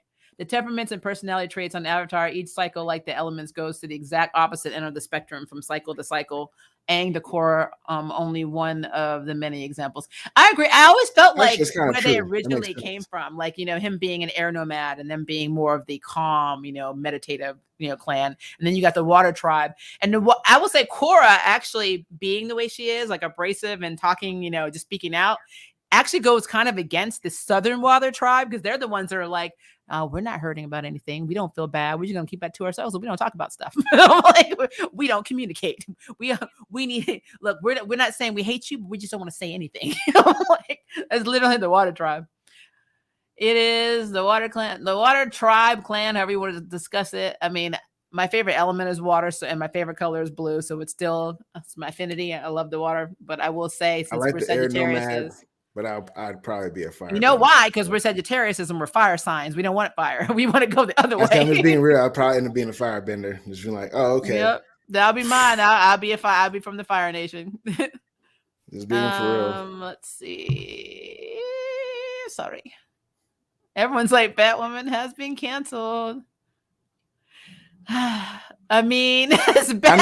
I know you're happy right now. I already said I wasn't gonna review it, so it really wouldn't have made any. I told them I was done at the last season, but yeah, I'm happy. I'm happy, but I'm sad for the actors, if that makes sense. I don't ever want to laugh at somebody not having work because that is a thing. So again, no hate to the actors, but the writers effed it up, so it is what it is. I'm not going to put these 2 comments on here, Ray. I'm going to let Groove respond to these and thing because Groove will get in his feelings. I don't want to deal with it. Hold on, wait. Too much in his air mentor was listening. Oh, shut the fuck up. No, that's not true. I said you were going to deal with that in the comments section, Ray. Post that in the comments. I love listening to you and Jet geek out. Yeah, we do. We do. Ray, no, Ray, no, So let me no, move on real quick. and no. On a basic, just understand thing So Groove. level, Plus, you can't no. compare a teenager to a child. You're right. I can't, because a child did more than a teenager did. Understand the difference. You know what? For someone who teaches children, What we see we're right here not is even somebody who going is to geeking do out to this. the point of getting angry and now We're going on a not. tangent. Stand by. No, I can tell who understands what youth is and what doesn't. No. In retrospect, Groove has now lost his mind. You have broken No, him. He this is shit broken. is no, it's not right. It's not true. It's not correct. Hey, Groove. Yes. Superman had a Legion ring and Legion of Superheroes, the cartoon show. Shut the fuck up. Did he really? That's what Wilbur said. Yep. And he's got the last name Robinson. You know, that's my maiden name. I can't argue with Wilbur. Hold on. Nope. He might be my cousin. I'm about to Google that. Hold on. That didn't happen, did it? It didn't happen, did it? It Hold might on. have. You know, cartoon I have movies to different in know now. cartoons. You know, they do all kinds of things. I don't remember that. I don't. It's so long ago. Did Superman get a Legion ring? And Legion of Superheroes. Make sure you get it right. Get it right. Shut the fuck up. He did. What the fuck? I told you his last name's Robinson. He knew what he was talking about. Shut up. I love Superman X. Is that supposed to be Superboy or Superboy? I don't know, actually. Probably. I don't think it's supposed to be Prime Superboy. Maybe another invention. Is Superman X was Legion of Superheroes canon, the animated show? I don't think so. But why would he need a Legion ring? Okay, you know what though? I mean, he's broken. It makes no sense. He doesn't even need a Legion ring. Why would that be a thing? Oh my god! Why did you break him? It is so dumb. It doesn't make sense. He doesn't even need a Legion ring. Oh my god! Like, why do you have a Legion ring? Hold on, wait. You want to read this one? Oh my god! Okay, I'm back to it. Read that comment. I didn't say I studied Russian. I said Arabic. I didn't say I'm Russian. No, he's saying if you did, you're about to make a lot of money with the government. I leaned my head back too far. Think about that. Karma. Let me say that. I'm about to say something really insensitive. I'm not gonna say it. That's a bad thing to say. But you're right. If I did speak any kind of Russian, the government would be like, translate what they're saying on Facebook. If y'all know what they're saying in Russian, they say it on Facebook all day long. Y'all kind of bots on that site and Instagram, as a matter of fact. Oh my gosh. I was talking about young Superman, Superboy from the 70s, not Connor Kent Superboy. Young Superman had the Legion ring, but you don't travel with it. They time travel with the time spear. Oh, okay. It makes sense. I thought the last movie I saw was Star Trek Insurrection in the theater. Damn, Kevin. That's a long time. A long time ago. That was a long time ago. Shit. You saved those coins. He's like, he went to the theater and they, it was right when they started upping the price of admission. He was like, I used to be $5. What do you mean 12? And then that's the last time they ever saw Kevin. He's in his 40s too. He understands. Yours was No Way Home. Yeah. See, the last movie I saw at the drive-in was Morbius. So you saw more. I have not seen Morbius, but everybody's saying it sucks. So I haven't seen it, but I will see it. I haven't seen it, but everybody says it's garbage. I don't think it sucks. It wasn't the best movie, but I plan on reviewing it. Was it like the first Venom, maybe, or something? Was that like kinda? There's a lot more to it though. But I mean, again, what do you expect when they keep making villain movies? It's like they're spotlighting obscure villains of Spider-Man. I mean, the fact that Morbius got a damn movie in the first place, be happy. I mean, I'm waiting for Craven. the plan on eventually checking out the Green Lantern animated series. Oh, you plan on it? Yeah. I mean, I want to have a Green. I mean, I know they're doing it. I want to have a trailer for the new live action Green Lantern movie because I heard they're going to be doing it in time periods, and that's cool. If they're actually going to be showing different time periods for the different, lanterns. So I want to know. I want to see. Yeah, Hangul is so easy, bro. I learned to read and write Hangul in 2 months with a full-time job. What I did was every day I would copy song lyrics from TVXQ, and eventually I have been hearing For real, like how I mean, I can speak some, not a whole lot. I'm not like conversationally That's because fluent in Taekwondo Hangul. is very Korean Well, heavy. also we had students come in when I was in high school from for Memphis in May. I learned more from them too, how to say certain cuss words and ask certain questions and all kinds of like that. But my Korean, or Hangul, Korean, whatever you want to call it, is nowhere near enough fluent. I can't go to the country and be like, hey, how much does that cost? Do you have any apples? I can't do that. But I can call somebody a bitch. And I can say like, Also, you know the important ones. I got you. yeah, I can say like, sit still, Well, come here, leave me alone. Like just I can stuff like that, whatever. Hangul, I Hey, think you would get though. I really think you would get it because they're kind of like visually very structured. And the way I did it, like for instance, a backwards L is an N sound. So I would make that a nose. I would draw a face and I would put that character, and that's literally the you representation just of an help N. me. You just help me have a step forward and learning how to Yep. And then speak. like the reverse, basically the L looks like a 7. I made a gun, and that's the G. And so yeah, I made all the characters into pictures, and that's how I learned them. Okay, race for me. So All yeah, right. I guess you get more into that, obviously, clearly. yeah. I have to make you like about some flashcards so you can say it, because my flashcards are cooler than the ones you buy because they got I don't my. even make. I suck at making flashcards. Honestly, I'm terrible at it. Well, the only problem that I ever have with Hangul is that because I learned Japanese, some of the characters, and then some of like the one that we would consider to be an S in Korean actually is a completely different character in hiragana. So I'm like, why are you doing this to me? Or just like number systems where we would say go for 5, they say oh in Korean. So it's like remembering to drop a letter, it's like, and it's something like saw or song and stuff like that. It's different. So it's a joke. It's when you learn Japanese first, it's interesting, and then you feel guilty because Japan occupied Korea, so it's like oh, that happened. Oh, and now I know why it is the way it Like is. yeah, so we have all this morphed language here, but yeah.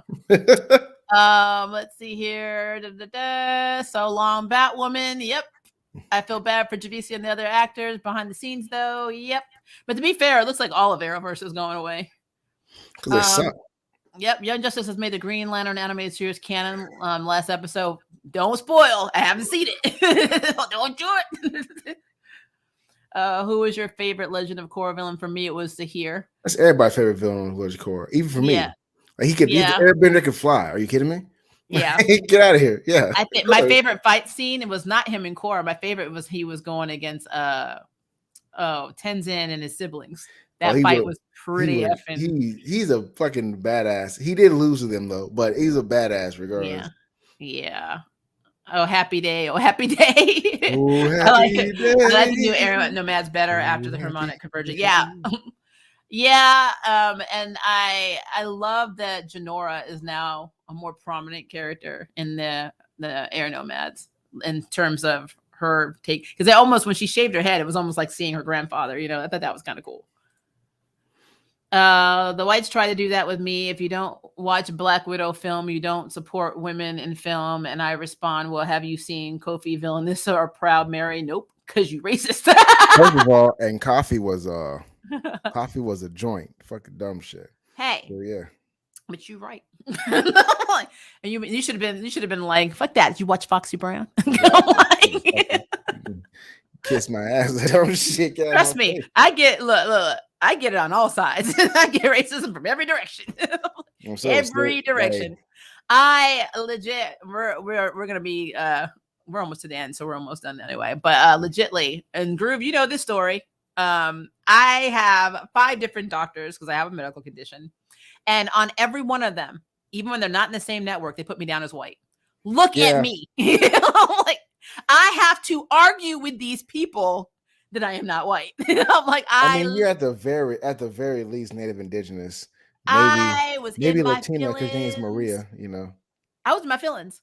And then one of the doctors that I would go to when they realized I wasn't white, when they finally believed me, then I started being treated like a POC. Wow. If that shit happens. Oh no, that's true. That healthcare. That's not even a joke. Yep. But you see, I'm very vocal. So I'm like, so you're telling me I don't need scan and my insurance is paying you? How about I tell them to stop? Yeah, I don't play that. I love this. Oh no, did I just trigger Jett? My bad. You did. Once that train goes, there's no stopping the train. Hey, I like when it comes to speaking the truth. I'm gonna speak the truth. Damn it, this is gonna Look, be a thing. look. I know how to handle the train. Brene definitely knows how to handle the train. You ain't there yet. Like you know how to, you don't know. You don't know. Also, Clark got a Legion ring in Smallville, but he later destroyed it. Yeah, but I remember that. I do remember that. I remember Lois actually touched it, and then she ended up going back into the future, where everybody was enslaved, and they turned the sun, and they had a red sun, and then I think she brought the ring back though, and he destroyed the ring later. But I don't know. The Legion that came to the barn, and that barn scene though was cool. The three that came in the barn. I forgot who they were. I didn't go back and watch it. I remember there were 3 really kick-ass members of Legion in Smallville. The Legion went back in time to before Clark learned to control his abilities. Yep. Yeah. Jett, he was Superboy. He didn't have his full powers yet, right? I can't remember what that was referencing to anymore now. Too far back. Probably when he had the Legion ring in the cartoon. I don't know. Groove is going to have to break out his Legion back issues. The Legion ring allows you to talk to each other and act as a translator. I know what it's supposed to do. I just didn't know Superman had. I never knew he put it on his hand. That's what I'm saying. Like, I feel like out of the loop on that one. I got to read more shit because I'm like, oh damn, I didn't know you actually wore one. What? Oh, true fact. I used to work in a theater, and the experience turned me off going to it ever again. Okay, that's right. I actually like the drive-in better. I'm gonna tell you why. We live in a city where if you're not getting drunk and you're not going out to eat or watching games, there's not a ton to do here.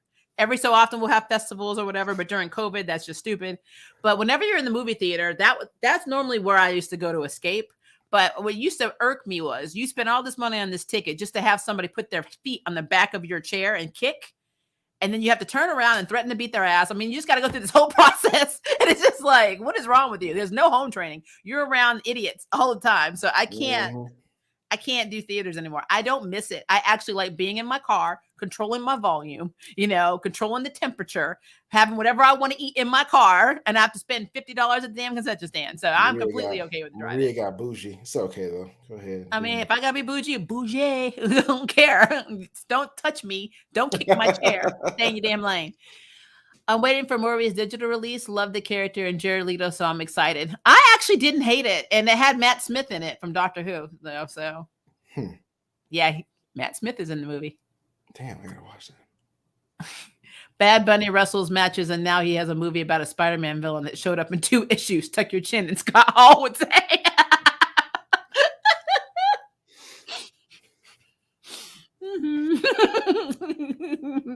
Correction, Bad Bunny wrestles 4 matches. I mean, to be clear, if the Energizer Bunny fought Spider-Man, he'd get his own movie probably right now. Sure. At this point. Let's see. I'm trying, guys. We're almost there. Another great underrated show is Shaolin Showdown. I actually like Shaolin Showdown. That was a game too, wasn't it? No. I thought that. What am I thinking of?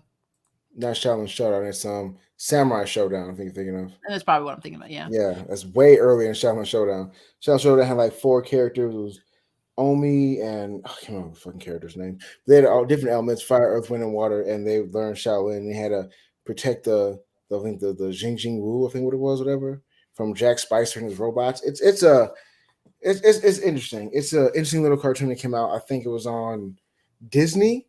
I think what it was. I can't remember. I have to go back. Yeah, I'm gonna have to go back and figure that out because it's been a minute, so I don't remember. But I mean, I'm old. You can't be asking me to remember stuff. I have flashbacks to the Silverhawks theme song going in my head. I'm like literally, what happened? They running and stuff. I used to love. I used to watch Saber Rider. Remember Saber Rider Starship? Hell yeah, I remember Saber Rider. Now take navigational control, and I'm like, and then you have like Peter Cullen's like acknowledge April. I'm like, what? Yeah, I remember Optimus Prime. Oh my god, that. And of course, my favorite Brave Star, but Brave Star was cool too. Fucking love. How do y'all feel about Sony making a movie about? Is it El Muerto? Thank you. I'm bad at Spanish. I didn't know, so I don't have a feeling yet. But I didn't know that either. Cool. That could be cool. I'm learning a lot, man. I'm so out of the loop right now. I work too much. I didn't know they can move out El Muerto. Okay. I didn't know that either. I mean, but the news is breaking all the time, so I'm always behind at this point. I love when Jet goes nuclear. He reminds me of with a rocket from Guardians of the Galaxy.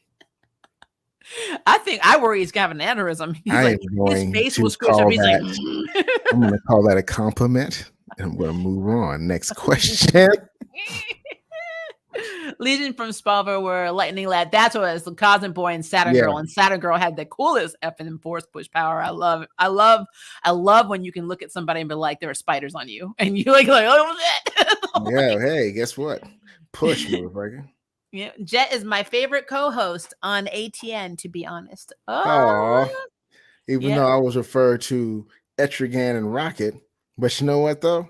I guess I'm as clever and smart as Rocket, but I got all the anger and vitriol of Etrigan. I don't rhyme as often as he does, but you know, it is what it is. You think all is good, think all is well, but I got some new things of comics to tell. I don't know.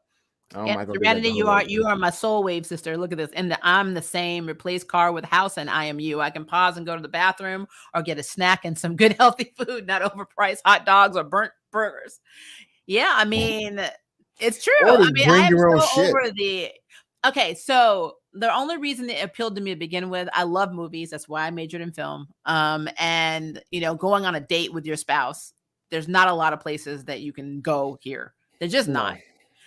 So the movie theater was one of the things that we always did. So, but now the reason I go to the drive-in is number one, it's not on stream because we know Doctor Strange is not going to be streaming on Disney Plus at the same time. So I have to go if I want to see it in the movies. But then it's literally, besides grocery shopping and going to the farmer's market, it is literally the only date I have with my spouse because we spend every birthday, every, you know, anniversary, every holiday in here in this house. So, and that was our new bubble, our COVID bubble, because we legitimately do not want to get it. And yes, we are vaccinated, but it doesn't matter because there are breakthroughs. So we are very, very careful on where we go, what we do. So until this nightmare of a pandemic is completely over, which again, I mean, it's just going to become the flu, I guess, at some point. This is my life. So going to the drive-in is like a big deal. It's like, well, it's drive-in night. I know Fauci did say that we're not in pandemic stages anymore. Don't make sense. It might be pandemic's over, but we're not in those stages at this point. Yeah. The only problem is though, like for me, because I have an autoimmune condition, like how I get affected by it may be different from like if you got it. So, you know, even though we both are vaccinated, it doesn't mean my body's going to use the vaccine the same way. So I'm always going to be like, you know, is this safe? And then I've noticed from going out, people coughing with no mask on, they'll get right behind you, especially if you're in the store. I've braved the grocery stores now. And if I go somewhere like Sprouts and I have somebody behind me, like, I mean, literally I have to fight the urge to, you know, turn around and smack the shit out of them. Because I'm like, really? But then it's not required here in Tennessee to wear masks anymore. You don't have to wear masks mostly anywhere. If you guys see me looking down at my phone, because I still get work messages, so sometimes I check on while I'm doing the thing. And I'm like, oh, okay. So like, if you see me looking down, I'm listening. I'm also reading. I can multitatask. Better be listening. I'm gonna smack the. I bet you could spit a mean lyric, Jet. I can. I actually noticed when I used to freestyle. I actually have 3 albums. No, 4. We did 4 albums, matter of fact. The second. Well, you need to be plugging your stuff, man. Get on there. That was a long time back in college. That was years ago. It was like before 2009. Oh, well, you old as hell now, so that makes sense. Yeah, that was a long time back. Looking at it now, it's kind of worthless. But I mean, yeah, I used to do that. I used to rap and freestyle and stuff. I never LARPed. I've never LARPed, but I did go to some. Well, I hung out with people that LARPed, and I watched them. I've seen LARPing, but I've never LARPed myself. I've never done it though. I'm not good at cosplay. I'm not good at making my own outfits. That's what you get. You pay people, man. I should, huh? I should just go buy my own. What is wrong with you? I'm so shit at cosplay. It's ridiculous. But yeah. Well, now you can go as like a student from Cobra Kai. I could. You're right about that. You could do that. Cobra Kai never dies. I mean, we ain't alive either, but that's cool. Hey, like, perspective. All right, guys, we have been talking for almost 3 hours. Lord, yep. That's what happens when you're having fun. So we are going to cut this short to see if I can get right. Cut this short. Cut this off. Yeah. Or cut it. I guess that's a better way of phrasing that. We're getting the hell out of here now, is what we're really saying. So yes. We love you. You ain't got to go home, but you can't stay here. So, guys, you'll see me again in under 3 hours for our Charmed review. You'll see her Which again. will not be 3 hours. 3 hours. All right, guys. If it is day for you, have a good day. If it is evening for you, have a good evening. And I will see you on the next stream, and we'll see you in the next videos. Make sure to like and subscribe to Jett Groove. All of his information is in the description box.